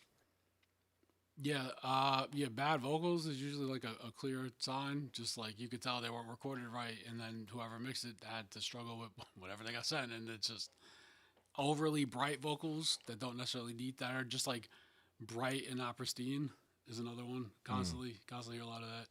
Yeah. Um, And what do you mean by everything's so bright and loud not without pristine? like dynamics. Yeah. Right. Oh. Like just yeah. Because everybody's slamming clippers nowadays too, though. That's the thing, is like everybody either misuses a clipper and just throws it on and it's not doing anything, or they throw it on so hard it's literally just flattening the whole song out like it's mastered already. And it's like, bro, like, what are you doing? But that's one thing I was gonna say is when you say crispy and pristine, a lot of people don't understand what that means because they hear crispy and they just hear right, and they want to hear the sizzle.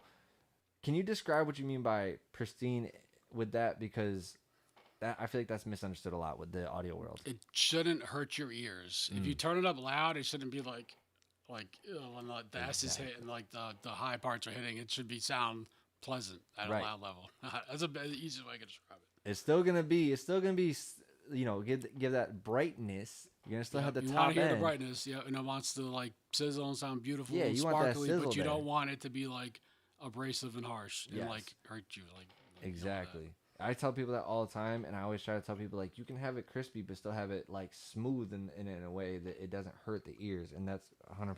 I'm glad you said that. So, the other question I was gonna ask you real quick is, do you feel it is vital to learn and understand the recording process before somebody jumps into the mixing, or do you feel like people can just jump into mixing? I don't think you could jump into mixing. You wouldn't. It's hard to mix something that you don't understand, like the concepts behind how it got there to begin with, and it will behoove you as an early mixer to be part of the recording process, because then you can understand like the vibe of what the artist wants to do and wants to get. So you're not like trying to do too much or not doing enough, or you won't know. So they just send you a session like, hey, mix this, and like, okay, like. If you're new and you don't know what the intention was and you can't glean that, then it's hard to like get right all the time. Right. And if you're new, you're only gonna get like a shot to get a chance. So like if you blow it on trying to do too much or not doing enough or not trying to bring to life what the artist's intention was, it's hard. And you gain that introspection by recording. 100%. There's no way to do it other than to be in the room with the artist. And you're gonna become a better mixer when you're forced to make mixing decisions in a tracking session in real time. Under the gun, like instantly. So with that artist behind you staring at your screen, like, what are you doing? That makes you better. I always tell people the hot seat makes you better. Yep. I have been kind of trying to fortify that for so long and just kind of push that, because I get a lot of people in my community where 90% of the questions are based on mixing, and I'm like, well, when I listen to your guys' recordings, I can tell it's not the mixing that's the part that's fucking you up. It's really the recording, because you're not recording it right. And then when I would show them my recording sessions, they'd be like, what do you have on this song? I'd literally scroll up, and there's no plugins on except for a reverb send and a slap delay send. And they're like, and this is before I was actually working with analog gear, so I technically had a plugin on, but I was running it through a bus like I told you about with the slate stuff. So I was running it like it was analog gear. I was printing to the audio. And they were like, wow, that sounds so clean already. I'm like, exactly. I'm doing it from a bedroom studio right now, or a home studio, and you guys are hearing it sound like a regular studio because I'm doing it the proper way. It's not about always the environment. Of course, if you got a loud TV in the background, it's going to sound like a home recording. If you got a loud fan on in the background, it's going to sound like a home recording. But I take if you take the measures that you need to take to get the clean recording, a great recording can happen anyways. I'm sure you've mixed plenty of songs that recorded in hotel rooms. Yep. And recorded songs in hotel rooms, exactly, and tour buses, and bedrooms, and all kinds of stuff. And so, I want to talk about one song that I love real quick. That is ironic and brings a full circle to my hometown. Shout out Syracuse, New York. So a few years back, Machine Gun Kelly had did this song, and he came to Syracuse to shoot a movie at the like right around the same time that he finished the song, and it happened to be the song called Loco, and he shot the video in Syracuse, New York, where I live, or where I lived, and where I grew up. And this guy mixed it. Now, was that mixed here in this room? No, that was probably right before I had this. Okay. Yeah, we might have been in construction then. It's hard to remember, but I don't think I did that one here. But I used that album. So before, like, while we were building this room, I put the mains and the atoms in, and I just had like a Y cable going into it. There wasn't like the furniture or anything. I didn't have the room tuned, but I was like, I want to start like burning these in and getting used to them in the room. So I would just come here and just listen to them. That's great. So that was like one of the first songs I listened to when I sat in this room. Like I literally, my first day here, I'm like, all right, I'm in the throne where Steve used to mix. I got to hear how these songs that I've been listening to for the past 10 years sound in this room with, where he used to sit. So I played Loco on those, on the Atoms. And if you guys don't know, the Atoms are huge. They're $24,000 monitors. Those just blew me away. And I was like, oh, I'm going to love mixing in here, like instantly. But I was like paying so much attention to the detail in that song. And like, bro, the bass in that is so insane. But then the vocals are like still like sitting right in there where it's like poking out, but it doesn't sound like a super thick vocal. I need to sit down with you and go over that mix session sometime. And maybe if MGK would be cool, we could do some content with it. But that is one of my favorite songs recently by him, like in the past few years. Like that is, I mean, it's kind of old now, but definitely one of my favorites by him. So I was like, bro, that's so fucking dope. He shot the music video in my city. My mentor mixed it. I love it. Did you guys record that one? I didn't record it. I don't think I recorded any of that project. I was gonna say that project he was doing, I know, moving around a lot. So if you're 20 years old, starting over in 2026 as an engineer, with no connections, what would your game plan be? Definitely try to get in the door at any studio near your local area. If you can get to like a bigger market, by all means. I know it's not possible for everybody, but I when I first started as an intern, there were like no laws. Not that there were laws, but like there was no like guidance for interns, right? Right. Like I think now you're supposed to like legally have like school credits or something because, long story short, I think Black Swan movie, they had interns doing like a bunch of editing and they sued. They're like, we should have been paid for all this, and they won. So when I was wondering 19 years old, engineering at Daddy's house, I'd had like 40-year-old interns. It was not a weird thing. Like, it was like there was no rules. There was no like you didn't have like requirements. If somebody wanted to come in and they were good enough, like they get a shot at being an intern. And like, gotcha. But then after that, it was like, nope, everybody's got to be in school and getting credit. Like you can't have them work for free. Like, so if you can, or if you find somebody that's cool with it, or you want to give them a little like, I understand they'll be doing working for free, sign something really quickly, whatever, like go and try to do it, man. Put your time in. And again, there's no other way to do this than to like learn. YouTube's cool. There's lots of great stuff there. Don't get me wrong, but like, that's what I was going to ask. It's hard because like there is no one vocal compressor that works on every artist. There's not a vocal compressor that I use on every single song for the same artist on the same album. It doesn't work like that, right? Like, you guys hear that? There's not one thing that's just one. You don't just use one, okay, guys? There's not just a golden compressor that's going to be for everything. Everything has its uses. Everything has its ways of being used, and also like different elements. Guitars, yeah, you might be able to use SSLs to get a certain tone, or you might be able to use 11 or LA2A to get a different tone. But those are two different types of compressors. That's why they sound different.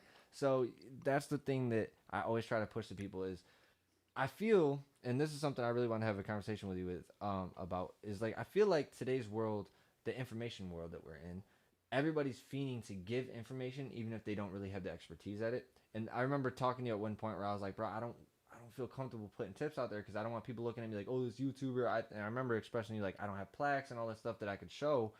But you're like, yo, you have the years though. You've actually done this. You've actually sat in the seat and actually been in the position to tell from your experience. And that I feel like a lot of people don't have. Do you feel like there's more people out there just kind of like regurgitating information than there is actual helpful information on YouTube?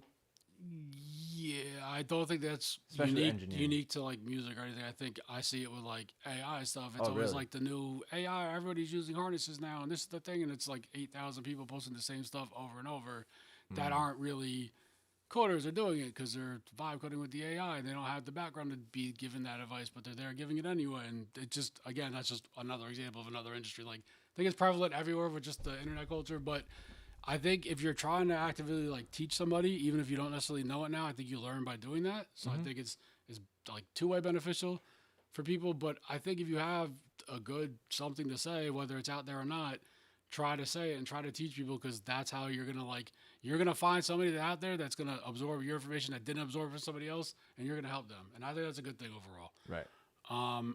And if you're selling plugins and talking stuff and getting paid and whatever, God bless you. That's everybody's got to eat, but it's interesting now because I think it's good overall. I don't necessarily think that all of it's maybe the best content, but I think different people resonate with different things and different teachers and different ways of hearing stuff. So, yeah. And I mean, in the past, probably I would say 5 to 7 years, I've seen audio engineers become more of like a famous point of like they actually have kind of some type of fame in the normal world now, where like people know who Jason Joshua is now, people know who Mixed by Ali is now, and like Guru. I mean, if you don't know who Guru is, if from listening to Jay-Z for years, I mean that just blows my mind. But it's cool that we're now getting kind of, and I'm not, again, we always did this because we wanted to be behind the scenes, right? So it's not like none of us really are like, oh, we want to be on the front stage of anything, but getting our appreciation is cool and all. Do you feel that the people, and in your opinion, I should say, in your opinion, do you,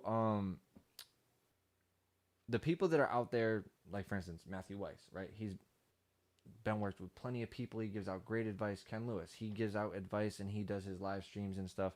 Do you think those people are the ones that everybody should kind of listen to more heavily with advice, or kind of just like take every piece of content kind of like with a grain of salt? Well, I mean, Matt and Ken are like masters of the craft, so right. There's always it's somebody. If a master painter tells you something about painting, you should listen to him. If somebody that's just like painting because they like it tells you something about painting, like they might have something to tell you, but it's a little bit different. Like hold it with a different weight. But I think there's because let me reword this, because actually I'm meaning more people. Let's say for instance a YouTuber with 150,000 subscribers. Because he has the numbers and the followers and the fame, people take their advice a little more, where like if you're to go on there and give advice, people are like, well, what's his Instagram, right? And it's like, well, he doesn't have an Instagram right now. But they wouldn't know, oh, well, this guy's done 20 years of working on the biggest records. So his advice, I feel like, is definitely a way more heavyweight advice piece than somebody's 100,000 followers. But a lot of younger kids and people today are like, well, it depends on the following. How do you feel that, like, because that's what I'm trying to go towards, is like with Ken and them, Ken's been doing internet stuff. I think he just hit 10 or 20,000 followers or something like that. And it's like, dude, you're 10 times diamond. You should have definitely easily 10,000 followers, but the fact that none of us cared about that, like we didn't have to care about social media because we're working. So when I was mixing or working with Ken and learning and mixing with him and everything, like I think MySpace might have been a thing, Facebook might have been starting. There was an Instagram. Oh, yeah. They're like that didn't happen back then, right? Definitely so, like, MySpace wasn't like a thing. So like we just didn't do it. I love to see everybody doing it now. That's never my thing. It's not gonna be my thing. But I love being private. Yeah, I'm loving this no IG life. But it's again, like if information is being disseminated out to people or whatever the fuck that word is, I think it's good overall. And again, the guy with 100,000 followers that doesn't have the credits or is maybe giving like wishy-washy information. He's still getting stuff out there. He's still driving people Okay. to the craft. It's on you to be better, right? It's on you to go learn. Like somebody gives you something, you're like, this vocal compressor is not working on this vocal, like then there's something else you need to learn, right? And that maybe that's not the guy to give it to you if that's what he told you, but like that's kind of like if you don't have that mindset or that like that drive to like learn more and to keep going, and like then you're gonna just bottom out, not hit the stuff you're trying to do, like, and then you're not gonna know by not doing it. So if he's the guy to get you into it and that gets you to start to doing it, and you're like, man, this doesn't really work the way I thought it would, or like, but I'm gonna do it like this and all that. They might Broken be wrong. clock is right twice a day. Exactly. So, with that, it's like a lot of engineers when they start watching these videos, I feel like a lot of them kind of like go into that. Oh, well, let me buy your template and let me buy your presets, right? Do you think engineers are relying too much on presets nowadays? So like, a preset is a starting point. Like it's preset, and that's where you should start, and then build or do whatever you're going from. So I think it's great. I have presets for thousands of things. Do I use them all? Not really. Sometimes I do, but templates are great. I think templates absolutely necessary for engineering at any level, any time in history. If you could have had a template, if you have like a recall for a console that you can get something back up quicker, it made sense, right? It's always going to make sense to have a template. Presets, if you can have a sound dialed in quickly, there was delays like that, I know exactly what they are. Preset. The tracks don't really have much, and again, it's going to be dependent on the artist, the performance, the song, and like the source materials that you're going to be able to guess kind of like how loud or how energetic they're going to be. So if you vibe, it's like, so I could kind of like wait till they go in and start to do the first thing, knowing I'm going to like compress more or less, gain more. Like I had that going into it before we start. yeah. But it's like very bland and plain and simple. Like my channel strip might have like a roll off and maybe like a high boost and like a light 2 to 3 dB of gain reduction at like top level for them, for that specific artist to start. And then like when I hear the beat we're gonna load up, when I hear what they're gonna do, I'll start to dial in what I think's gonna happen before they ever go in the booth. And then from there, I'll tweak it real quick. Yeah. And I'll just copy and paste it down to the rest of the tracks. I'll just duplicate it so the tracks all have the same stuff. So I have the same vibe every time you just drop it down. Yeah, that's smart. That's smart for sure. And when you're compressing people, do you have like say for instance, or not even compressing, but when you're recording people, does your vocal chain change per person? So I'm gonna name an artist, and I want you to give me your favorite vocal chain for him, okay? If you can remember it. All right, I'll give you ones that you mixing or recording. Recording. Okay. So Fabolous. SSL channel and RVox. Okay. What type of mic do you like to use on him? We use the C800. C800. Okay. MGK recording. Mic and vocal chain if you can do it. We were doing a lot of distressor for the compressor, like analog, and then One of my favorites. I did a lot of API channel for his vocal in Pro Tools. Yeah. Wow. API on vocals. I put a lot of API on drums. Yeah, I like API on drums. Neve channel strips I like on drums because I grew up on a Neve board, so I'm particular to that. Nice. So Danity Kane, female vocals, like. We were using. I think we had a couple mics, 251s, C800. We had a Bronner VMA we were using a lot back then. It would be Avalon or 1073, Tutex. It wasn't the 1176. I'm trying to. Well, when we were like mixing or like spreading stuff out in the console, we were using those. But for tracking in, it would be. Like the outboard gear would be like our channel strips usually. So you don't use. So would you ever record right through a? Absolutely, all the time. SSL, Neve, all that. Yeah. Okay, so you've ran vocals straight into it, so no other analog gear needed. So all right, let's see. I'm gonna name one or two more. Let me see. We recorded all the horns for Roc Boys through the SSL. Oh really? Yeah, straight That's through. cool. That's cool. Red Cafe, mic and vocal chain. I haven't recorded Red in a long time. I don't remember. Because his voice is different, bro. That's why I asked that one, because his voice is so different. He's got a real raspy, like, cool voice. I think it was a 251 or 87, and then to 1176, maybe knee freeze. Now we have two legendary pieces of gear over here that he knows a lot more history on because he's been with using these since Bad Boy Studios because they come from Daddy's house. We have a Yuri 1176 and a Yuri LA4. What songs And the GML. and the GML? Yes. What vocals have you run through those from Bad Boy Studios when you were? Do you remember? Everybody at some point. Everybody else. See, that's crazy. Even We like, use the GML a lot on the Danity Kane stuff. Ken was using that a lot. that's amazing. Yeah. So I've got gear in my room, guys, that people have actually used on industry songs, like physically gone through it. That's crazy. So last song I'm gonna ask about, or artist I'm gonna ask about, recording wise, is French Montana, because you recorded a lot for him. Okay, what was your favorite mic on his vocals? Because I know he has a more nasally vocal, and what was your favorite like compressor? Because I know he's very dynamic. I think we were doing, it was a Avalon 737 pre and compressor, and then it was all C800, I think, for most of it. Look at Chigro. He said, "Rah, troll." All right. Where you at, Alex? Yeah, for real, man. You're supposed to be here. No, I'm just kidding. So, what advice would you give to someone trying to build a career today in the music industry, whether it's engineering, artist? Don't give up. Try to find your own like sound. Try to find your own like uniqueness. What makes you, if you're like an artist side, a producer side, like what, get your own sound, your own vibe. Engineer, again, play the role, play your part. Don't try to do too much, especially if you're starting out, and then find out where you can get in and start working. Work for free, swap for hours, whatever you can do, and get in the door and record. Don't just try to mix. You're going to not make it.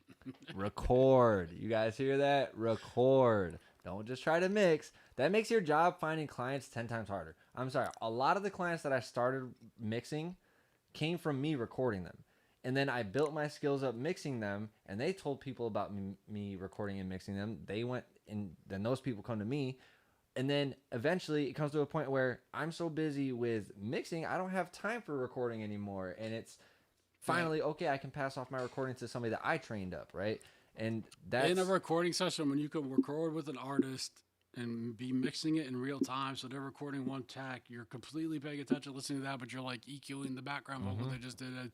You're panning all this stuff and setting it all up. When you can mix as you go recording, you're going to become a good mixing engineer. You're going to make it. You're going to do good at mixing. If you're not doing that and learning it and doing it in real time with somebody in the room, making decisions that they like and understanding that interaction, you're going to miss out on all that. It's hard to like get from like YouTube and not being in the room and doing it. Right. Being in the room is... doing it under pressure, doing it real time, fast, making gut decisions very fast that come out amazing. When you do a demo that they send out the mix and they're like, yo, we want to put out the demo, that you could start mixing then. Like, you're doing it. 100%. You're already doing it. So. I've had people put out my demos and I'm like, wait, you're not going to get the mix? Like, bro, it sounds fucking fire. I'm like, oh, okay, that's cool. And then everybody loved the song. Honestly, the song Her by Sigroy, me and Steve, we were going to put a full mix on it. My boy Steve Brown in Syracuse, we were going to put a full mix on it. And I think me and Steve had originally done like maybe like a 30-minute rough mix to it after the session. And it was just literally leveling and just some EQ and some reverb. And he put the song out. That song was his first song that hit 1 million, or his first song ever that he put out, and it hit 1 million views within 6 months. So I was like, what the hell? Like, we didn't even put a full mix on it. And I've definitely learned that sometimes where the rough mix, if you do a good enough job on the rough mix, all you need to do is just get it mastered because it just needs to be louder. You know, that's really all it is. Send it to Mike. So I have, shout out to Mike Tucci. He just mastered 2 of my recent songs that I did with Torrance, and they sound fucking amazing. So I want to talk about one person that we talked about a little bit earlier, and this is a real big one that I know you're going to have kind of a lot of information on. And it's a rare artist that people don't get to talk about working with often because he doesn't switch up often. Lil Wayne, you were his personal engineer for, what, about a year? Yeah, I filled in for Matt for like a year to track. And he had a stable engineer, so we'd all fly in for like a week and just record him and then switch over because he would, again, record nonstop.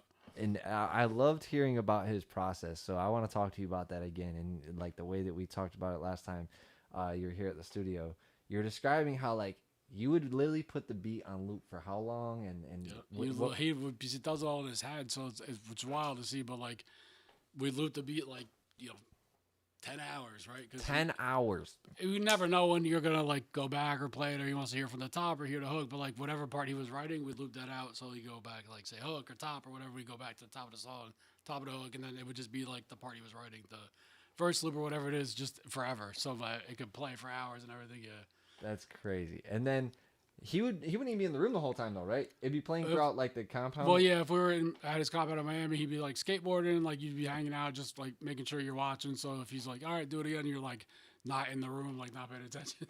That's amazing. Yeah, it was cool. So you worked on songs that you didn't even know were gonna be on this album until the album dropped. Yeah.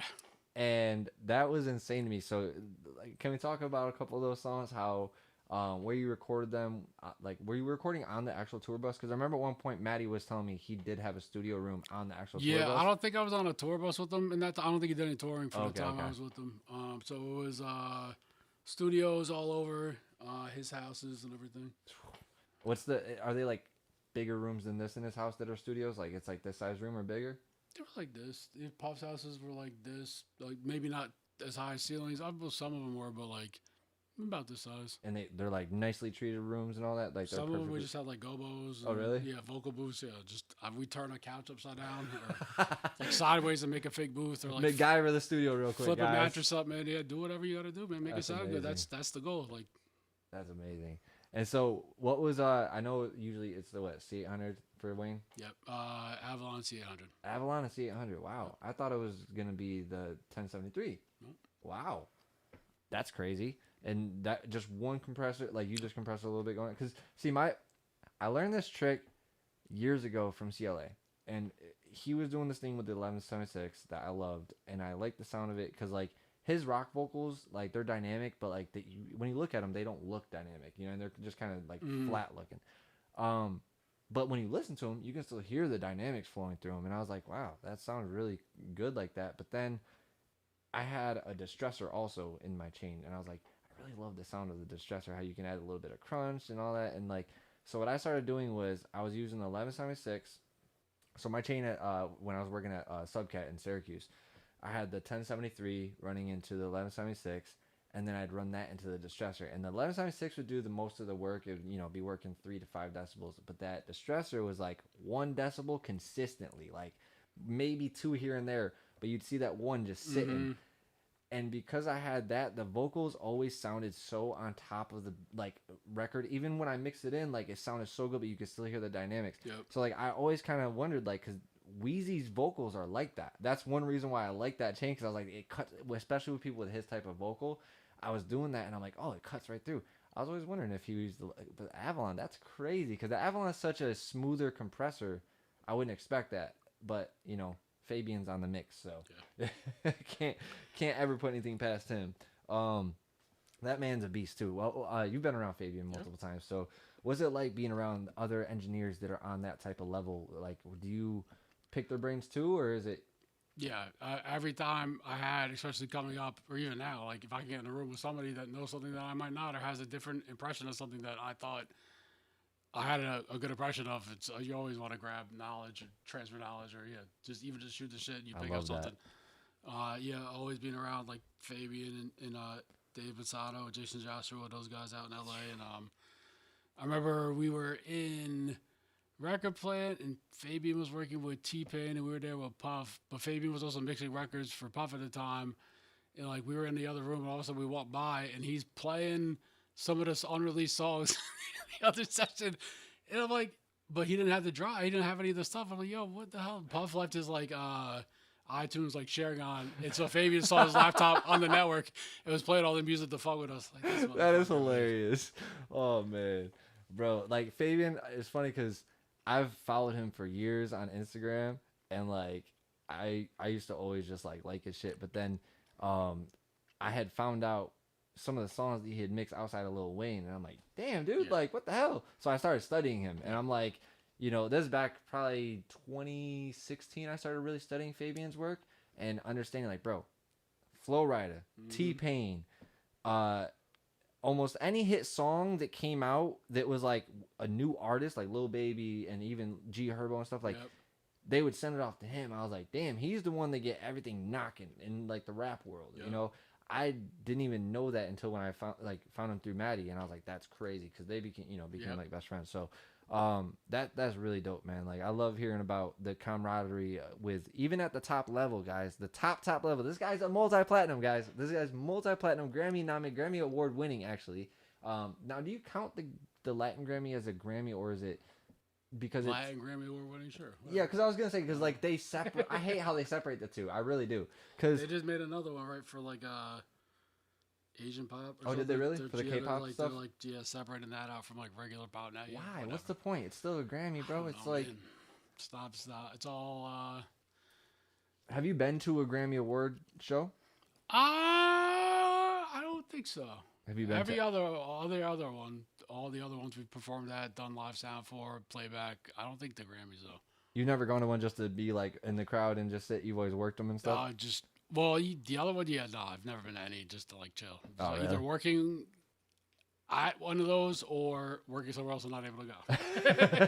Facts, dude. That's the part of being an audio engineer. You're always working. Yeah. Like all my friends are like, bro, why don't you ever come out to our shows? I'm like, bro, your shows are on Fridays and Saturdays.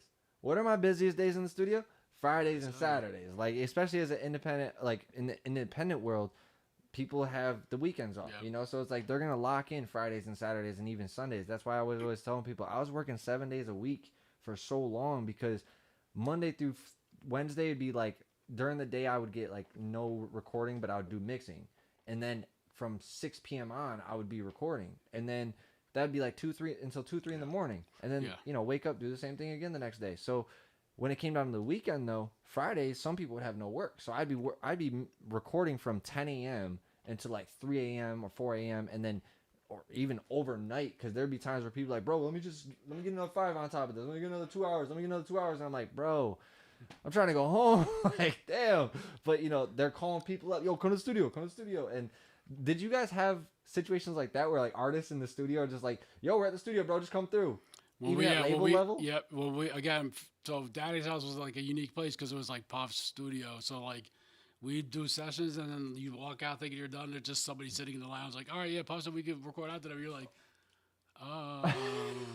Let me go. Like, I haven't showered in 2 days, guys. Like, Oh my I think God. I smell. Maybe I don't know. Like, I haven't been outside. I barely ate. Like, Bro, that's crazy. So, all right, I'm gonna do a quick lightning round with you real quick, and then I'll have Dizzy chime in, and we got a couple questions for Dizzy to call in for, and then we'll call it a night, man. So we're gonna go through this real quick. Try to think of these answers real quick, okay? So, favorite song you worked on? I don't do favorites. Ooh, good answer. The next one. Most underrated record you've ever worked on? I will say Press Play and Last Year to Paris are probably before their times, sonically. Maybe not underrated, but like, yeah. That's dope. That's dope. You said you don't do favorites, but favorite artist to record? You gotta have I'll one. have to go with Fab, my brother. Fab, okay. Favorite artist to mix? All of them. All of them. Okay, I love that answer. Favorite microphone? Circle Audio. Circle Audio? Yeah. The 251. I still gotta. I know ours is kind of like theirs, but it's not exactly, right? Yeah. Yeah, It's so. a demo one, yeah. Yeah. So, favorite compressor? The GTCQ one. Really? Yeah. I got legendary pieces of gear in here, guys. Favorite plugin at the moment, because I know it switches up. Metric Halo Channel Strip, but version 3 that had the HD version. The new one doesn't have that. Okay. There's no HD one. I still got. I don't have any Metric Halo ones, but I know I got to get some. So that's probably one of my next companies I'm gonna start buying from. Coffee or energy drinks? Coffee. Okay. And one piece of advice for every engineer watching right now? Don't give up. Keep learning. You got this. Facts, guys. All right. So You've mentored me and a lot of other engineers over the years. What's something you consistently see holding talented engineers back that has nothing to do with audio?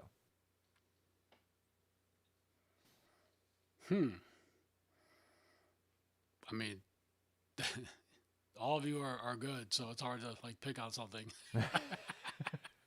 You guys all came up a very far way, but I think imposter syndrome. I think a lot of you guys would sit there and like, oh, this is like not good or whatever. At the end of the day, if the artist likes it, then like it's good. Like that's it. That's it. I deal with that too much. It's a hard thing to do, even at this level in all these years. It's like, is this good? Like, is this good enough? Like, do I want to send this to them? Is this like the first pass? How do you know when a mix is done, though? For you, like, how do you know when the mix is done? I would mix every song forever and never stop. And I'll always try new things. So when they're happy, man, I love it. Like, he said, "I'll mix every song forever." Yeah, I just want to keep tweaking and keep going. So do you put like a time cap on yourself for like, say for instance, say I came to you, I'm a new artist, right? And I come to you and I say, "Hey, Steve, I want you to mix this song," and it's like literally raw vocals, but I give you like 2 songs that are industry songs as references. Oh yeah, okay? I try to have those kind of conversations. That like, what do you want to get out of this? What's like if they don't have anything, or like, what do you like, or like what?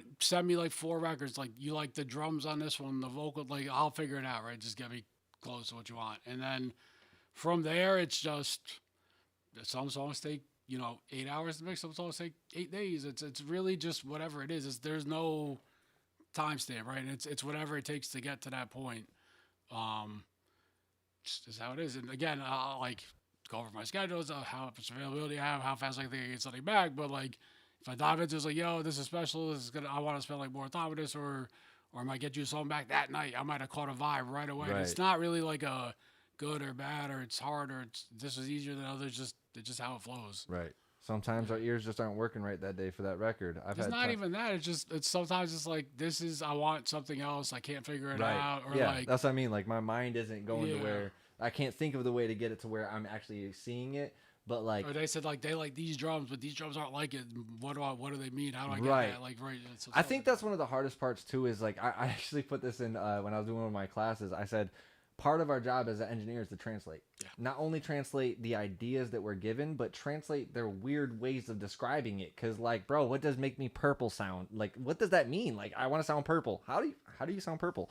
But, those are the things, like, even sometimes I've had people tell me I don't like the mix. And I'm like, what don't you like about the mix? Can we talk about this in detail? And like, well, I don't like how the vocal sounds like it's drowned out. Oh, so you don't like the reverb? Okay, cool. Because not everybody. I don't like the mix. Oh, just turn the ad-libs up. Perfect. It's like you don't not like the mix. You just like you wanted the ad-libs to be louder. Like it's communication though. Communication is huge, guys. Like I will tell you, from the independent world all the way up to the major world, they communicate even way more in the major world because they're constantly talking about projects. I mean, I'm sure he had a phone that was industry phone and regular phone, right? Because 3 phones. Look at that, he's Mr. 3 phones. Kevin Gates, he's got some.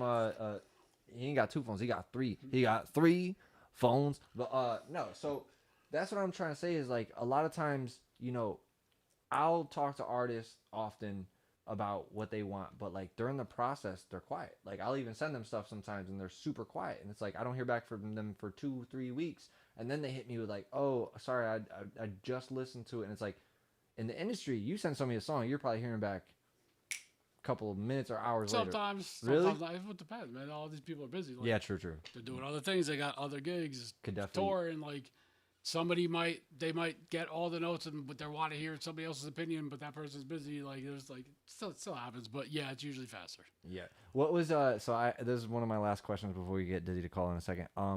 What was, because I know we had this discussion ourselves, but what was the most amount of versions you ever done for a song just to be told no? We'll go with the first or second. Like Puff we do hundreds, thousands, like I don't know, like a lot. It's not even like it's hard to even like put into a quantitative number. We'd be doing versions of the whole song, versions of the hook, versions of the verses, versions of like edits. Now we want to blend this song into that song, so now there's versions of that, and it's like I've lost track. Oh my goodness, I couldn't even imagine because I had a song where I had to do all these DJ drops on it for this artist, and so we recorded 35 different DJ drops. So what I did was I just ended up making a playlist, but I saved each playlist afterwards when I pulled them up after I mixed it in the way it was, I just saved them all as their own session. So when the person wanted, I was like, I couldn't imagine having version 1 and then having 100 more of those, especially when you got an SSL console you got to recall things on every time. And like, I don't think people understand what that means. Like, it's not just clicking a button and turning the thing on and like choosing an option of, oh, this session right here, and everything gets set. They have to go back in with the call sheets and say, okay, track 1 had the EQ on this frequency at this amount of gain or reduction. They had this compressor on this ratio at the, and then if your signal wasn't going in at the same level, right, that changed things. Well, it always come. Did it always at come the in at the same same level level? for Pro Tools? Yeah. Okay. Unless something, if it didn't, then there was other issues. Oh man. So see, there's a lot more problems that I can only imagine with having an SSL board and doing all that shit. So I commend you for all that. So out of all the records you worked on, which one do you think sounds the best purely from an engineering standpoint? If you had to hand one mix to another engineer and say, this is what I'm capable of, which would it be? Jesus Christ. I know you have so many songs you mixed. I'm sorry. I give you the hard question last. Yeah. Damn. There's some. It would have. I mean, it would be like vibe dependent, genre dependent, artist. Okay, I'll do this. I'll do this then. I'll make it easier for you. I know you did a lot of rap, so we're not gonna do rap. R&B. Because those are harder, to be honest with you. I feel like R&B songs are the hardest. Dawson, what's going on with you, man? What's up, Dawson? Damn. There was a record for this one artist, Saint Tiz, that I really like mix wise R&B. I have a lot of really good indie R&B records that I'd have to go back and listen to them all now. But yeah, I don't know. Again, I don't really do favor. I don't think of things like that, so my mind doesn't work in that way. Trying so to it's get hard to like. I don't have like a catalog to like go through real quick and like get that information out. But, So okay, I'll even put it like this. I'll even give you an easier way to say it. Like, do you have a mix where you were like, "Wow, this one I just killed"? Like I never feel like that. Never feel like that. Never. You've never been. Wow. See, we're all hard on ourselves. See, now I get it now. I'm not just alone in that because there's times where I'll mix a song and people are like, bro, that shit sounds so good. I'm like, but I could have. Yeah, I want to try this. I wonder what this. Yeah, would it was like there's so much more. Maybe if I did this, yeah. Like, oh man. All right, Dizzy, we're ready for you to call in, brother. I'll load up the Discord so we can get this going. We're gonna have Dizzy call in real quick to ask a few questions from the chat, and also some other ones that he's been waiting to ask.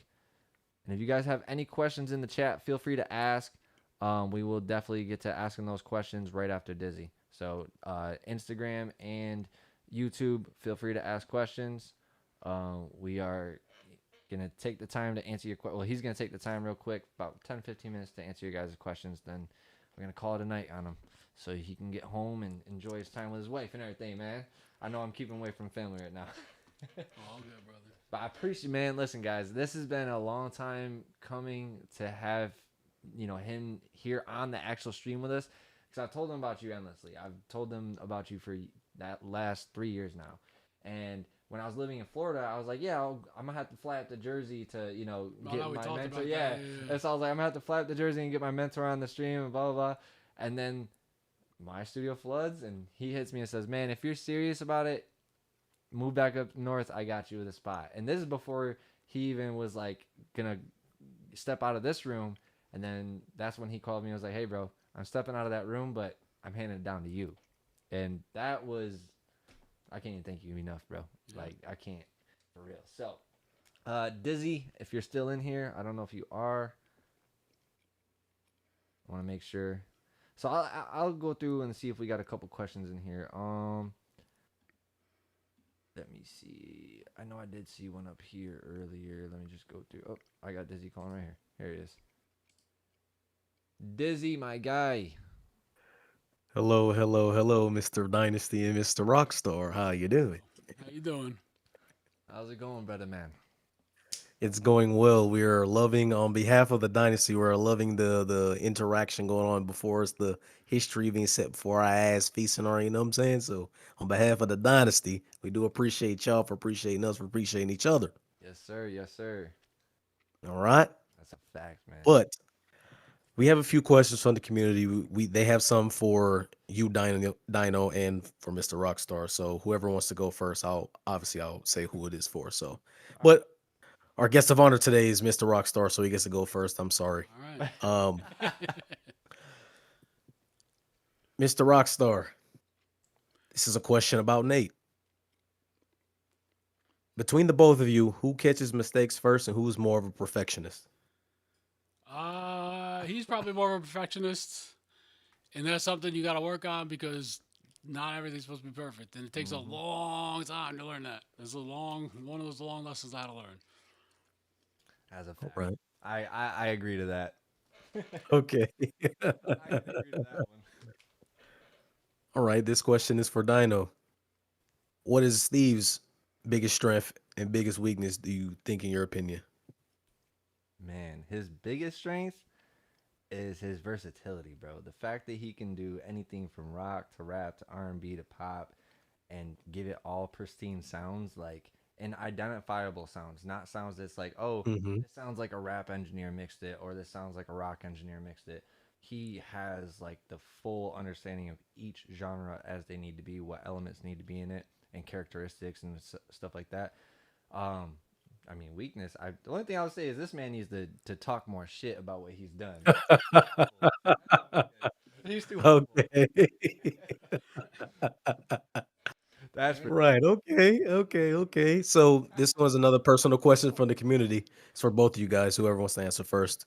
How do you make sure to have a good work-life balance given where you guys are at in your career? ooh, that one is a difficult one in general, but I'll let him go because he's the It older only one. took me 20 years to figure it out, so I did not have a good one for a long time. So it was a hard decision to make from like kind of like stepping out of this room, but I have a much better work life balance now. Going back to just no sessions, just mixing all from home and everything, which I did prior, and then made the jump to do this, and then went back. So I think for me it's a little bit better, and I know it's not the case early on, and do whatever you have to early on to make it, but don't lose sight of that. Take a day off here and there. It's not Facts. going to kill you.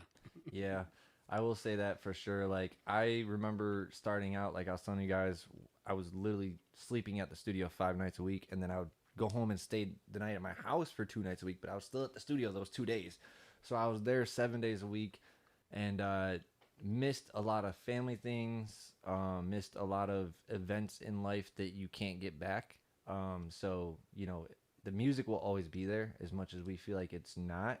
The music will always be there, so always keep that in mind. That's what I had to teach myself, and I learned that the hard way too. I'll tell you guys that right now. Yeah. So All right. All right. yeah, that was a good one. That was a good So question. inspirational. Now that's a healthy question. It's a good question because that's something that is lacked in the music industry in general or the creative industry. We have a lot of that hustle culture still kind of mentality where people got to work, work, work, work, work. And don't get me wrong, like Rihanna said, you really got to work, work, work, work, work, work. But but you got to also take time to breathe and live because your life is beyond the music. You are more than just the music. Like I'm not just an engineer. I have family, I have friends, so you still got to be able to cater to those people too. So inspirational. All right. So we're gonna pivot to some of the audio questions, and I see one that Future Sound had. I'm gonna read this first, in case you guys didn't see it earlier. It was way earlier in the stream. Oh yeah, This is for Steve. that's the question that I missed. Hit me. Um, Future Sound ask. Survey says I lost it. Please ask Steve what makes someone to be nominated. Is it an arrangement, mix, or something else? For like Grammys and stuff like that. What makes somebody what? Nominated. What makes you eligible to be nominated? It's a voting commission. It's like a committee that decides that. Yeah. And there are arrangements and mix. There's a lot of categories to get nominated for, and a lot of things. Yep. So it all depends because even the ones we see on TV aren't all the awards. There's like 100 There's awards so many of 'em. before Yeah. the TV show even is even like put on. Oh, I didn't know that. Yeah, no, there's a whole nother segment, and they actually started showing it the past couple of years, but you got to watch it on like YouTube or Yeah. something. But they do like producer of the year, engineer of the year, like best There's mixer, a lot of other technical ones and live everything. mixer, Mm-hmm. Atmos, all that stuff. They go through all that stuff, right? Yeah, But anything that comes out in like the year, it's like so you have up to August. It's like Yep. August to August or something weird. Gets you can nominate it. The committee can nominate, then they all vote on it, and then But in order for your song to get nominated, you have to have a certain amount of commercial release time with it being on the radio and doing a few different things. Like there's certain aspects that you have to cross these certain thresholds to even get nominated. So you don't just because you put a song out doesn't mean you can get nominated for a Grammy. It has to hit a certain certification or something like that. I forget what it is exactly, what the whole specs are, but you guys can look those. Mm-hmm. What does it take for my song to get nominated for Grammys or awards? It'll give you a whole list of what it needs to be even put into the options of being nominated. Oh yeah, I'm definitely learning, taking all the notes. Okay. All right. All right, let's pivot to some music quick hitters. This is a freebie for Mr. Rockstar or Dynasty on behalf of the Dynasty. Whoever wants to grab it can grab it. What is one audio myth you wished gone away today? Fix it in the mix. yeah, faster. Fix it in the mix. Yeah. Fix it in the mix for sure. Fuck that. Get it recorded Do right, it right bro. the first time. Make the artist do it. That's again. good. I hate that whole but if you know, bro, I'm sorry. Artists, if they're great at what they do, they can do it again. I've had people who freestyle, and shout out to Leak. Leak's in the chat right now. I had an artist, Leak, that I used to work with down in Tampa, and he would do bar for bar as he wrote, but by the time he got done, he'd say, delete it all. I want to record it from the top to the end, right? That proved to me that artists can do it again. Okay, I've been worked with many artists, but yeah, get it right the first time. Keep all those other bars in case you need them later. Yeah, 100%. Everything was played. If I ever pull up one of his sessions, bro, I have so many playlists from his takes, and every single one it gets a little bit longer and a little bit longer because he just adds bars to it. It was amazing. All right, we're ready for the next one, sir. All right. This is another freebie for whichever wants to answer first, but our guest of honor on behalf of the Dynasty. Hopefully you understand Dynasty. Mr. Rockstar. What is one plugin you can live without and one plugin you will keep forever? Man, I'll probably keep Arvox forever. It's just such a stupid, simple, easy, quick compressor that it's like thoughtless and it just does what I want it to do usually anytime. Oh God, there's so many I could live without. I have so many plugins I never opened that just I have like thousands of them. This man, I Yeah. don't even want to look at your computer. Offhand, live without. Oh God. It's popular. How about that? CLA. Oh yes, No thank offense you. to Chris. No, but, no. Honestly, I'll go with you on that. The CLA vocals or the CLA, Mhm. yeah, that I can live without. Okay. Can't live without ever or keep forever. I would say my Slate VMR. That's Okay. one of my favorite plugins. Is all my community knows. They see it on almost every mix. All right, we're gonna piggyback off of that. One underrated plugin and one overrated one.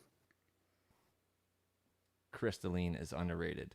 That's a good one. Yes. Yeah. That is one of my favorite reverb plugins. If you guys have watched the streams, you know. And this guy's got presets in it, so go check those out. Yes. And Yes. shout out to my Like- boy Skyler. My boy Skyler has presets in it. He's got some fire ones. UFO, fire. Underrated. I was gonna say you might know the underrated one better than me I'm thinking right now. because you got a bunch. I think while they have their place, like Soothe and all those are overrated. Ooh, I think Spiff and like Split EQ might be like underrated. Ooh, I gotta write that down. Split EQ. Yeah, I've used Spiff. I don't own it, but my friend had it on his computer and I was using it. I was like, oh, I do like this. This does sound good. Bloom is one that I would say is also underrated. Bloom is definitely underrated. That's another good one. That Now one's we're just really- all Oak Sound. But, Yeah, all Oak Sound. Like Oak Sound, they're kind of like it's like they have. people put Soothe on everything that doesn't need it. I just think I'm so sick of seeing Soothe everywhere. That again, it has its time and place. For I sure, actually but just use it for a de-esser now because I like how clean it is compared to like some of the other de-essers that are really dramatic. But I definitely that's like my final touch thing. I might put on my vocal bus, like my all Vox, and I might put it like you'll see like this much of a dip. It's not like you see other people's where it's like literally cutting a huge. I'm just like cutting out a little bit of the S's here and there. But yeah, I definitely agree with you. I've seen Soothe on every vocal track on somebody's shit. I'm like, bro, Master bosses. what is the point? All right, Dizzy, next question. Okay, another freebie. Whoever wants to take it first can buzz the buzzer first. What's one audio rule you break every session? All of them. I was just gonna say like record lower than negative. Which is great, but I just definitely throw deverb on shit when I'm just lazy and I don't feel like dealing with it. Like there's no rules. Just do whatever you have to. Do whatever sounds good. And make the artist happy. Don't follow that one, Make guys. the people happy. If you're on every track, Look, but if no, you're no, just gonna throw it on no, on he track, can say sure. that because he has a computer that's a god computer. Okay, his computer. Can you tell them the processing and all that shit on your computer real quick, please? Well, I can tell you should reach out to Bryson because he, he will get you right. But yeah, my computer's a beast. yeah, it literally has just what was the processing at least? It's 128 gigs of RAM. The processors are overclocked to like 500 gig or 512. Like if you pull up the processing window in his Pro Tools, it's like legit a timesheet. Well, yeah, I also have HD cards, so I'm not relying on the computer even too much. But Yeah, so he can run Deverb on every plugin and on every audio track, even if he had 1,000 audio tracks. But if you have just a laptop, do not do that. You will burn your shit up so quick. Your computer will literally conk out as soon as you hit spacebar, or you move your mouse. you think about it. Yeah, you look at the damn thing wrong, it's gonna conk out. So make sure your processing can handle the reverb on every track. But Right. there's definitely a lot of things that like I break rules of. Like for instance, even though I hate it, I'll throw CLA on something if it's just easy to get that exact sound that they want. see with effects, I'll There's do no that. rules. Like, but here's the thing I break a lot, to be honest with you. Don't over compress, but because my ears and I've done it for so long, I record it so it's basically mixed. Like I don't have to do much more compression. That's why after. spending the time to record right matters, and how to learn that matters. Yes, and that's gonna help you mix. So 100%. So, all right, next question. And I see Genetics with the Let's Connect podcast got a question too, but we'll jump to that in 1 second. We got how many more? All right, I'll wrap it up with this last one right here for both of you guys. Okay. What's one thing YouTube gets wrong about mixing? Everything. No, I'm just kidding. there's so much. One thing I'll say is templates. They say templates are, they have all these set plugins and all these settings already on them. Like you'll get a Chris Brown template, right? And they'll be promoting on YouTube or they'll be showing it. It doesn't work for every vocal type. The EQ settings are already set for that one vocalist or that one beat that it just fit in very well. It doesn't mean that it's always going to work for everything. And if you get the lucky chance that your beat is similar or your vocals are similar to what they were doing, then you might have it sound good. But most of the time, you got a way different vocal, way different mic, and way different beat, so it's not going to be the same. So templates should not be plug-in heavy already. Like you should have them loaded so that you can quickly access them. But like for instance, mine have no settings on them. I have them at default settings, or I'll have them completely turned off and turn them on and do what I want to do with them as I'm going through the session. I feel like YouTube people show people like, oh, just have all these on and it's going to sound great. Like you're not even hearing the raw recording now. You're not hearing what you're actually recording. It's all masked. Yeah, my mixing template is just my routing for all my internal, external, analog, in and out. Yep. But yeah, YouTube wrong, probably just bypassing and on, and it's 3 dB louder, so of course it sounds better. Nothing's gain match, nothing's like, it's all like the tricks, which is fine for what it is, but yeah, the presets, the not gain matching, those I love those videos. I love those videos where they turn it on and you see the meter go poof, and it's like, yeah, it sounds better. Like, duh, it feels louder, so it's gonna sound better to every average listener, but that is not better. All right, so I see Genetics has a question, and thank you, Dizzy. We appreciate you, bro. And thank you for always helping out with the channel and always being a great person on here. Thank you, Mr. Rockstar Dino. Give you your flowers from now, because everybody likes to do it too late. I appreciate your contributions to humanity, and I'm going on behalf of the Dynasty. Yes, sir. Appreciate you, brother. Peace. All love. All right. All right, peace. All right, guys, we got 5 more minutes real quick. We'll just answer a couple more questions. If you guys got any, I see a couple right here. So, Genetics says, I know he worked with Fabolous. How about a little more? Let me see. I can go pull some plaques off the wall if y'all want. Let me do that. Are they just simple? No, I don't think you can pull them off. Oh, damn it. Okay, well, I got a list right now. So we got out there, just out there in my hallway, I have DJ Felly Fell, Get Buck in here. I got Danity Kane from The Dollhouse and Damaged. I have P. Diddy Press Play. We have, what else is there? What was the Trey Songz one that you did? Passion, Pleasure, Pain, the album. That album. And then we got Jay-Z with the American Gangster album. And then we got French Montana with Pop That. And then I'm surprised you don't have a Ain't Worried About Nothing plaque. Again, I stopped buying plaques after a while. So. See, this guy, he's like, I just stopped buying plaques. This whole place would probably be filled, honestly. I can't even imagine how many he actually has. Are you at Diamond yet? At any of them? I don't think so. A bunch of multi-platinum, like multi-platinum. I don't think anything's like 5 diamond times, yet. 6 times platinum like shit. I know. 3, 4, whatever. So, and then he also has Machine Gun Kelly, Wild Boy, Machine Gun Kelly, Bloom, Gloria Estefan. Is that who that is? For 90 Miles album. Yeah, the 90 Miles album that he did. And then the 2 Grammy nominations for Jay-Z. So that's just in there. That's just some of his credits, guys. I'm talking Red Cafe, Fabolous. I'm talking Beanie Siegel. We're talking name some more people you've worked with from Bad Boy and all that. You hit all of them. That's pretty good. That's a good list. He's got, guys, hits on hits on hits. But, guys, thank you so much for tuning in. We're going to call it a night. Hope you guys enjoyed this. Hope you guys enjoyed Rockstar's Peace, presence guys. and Gems. Make sure you guys write some stuff down. But, you know, it's all love. And until next time, guys, peace.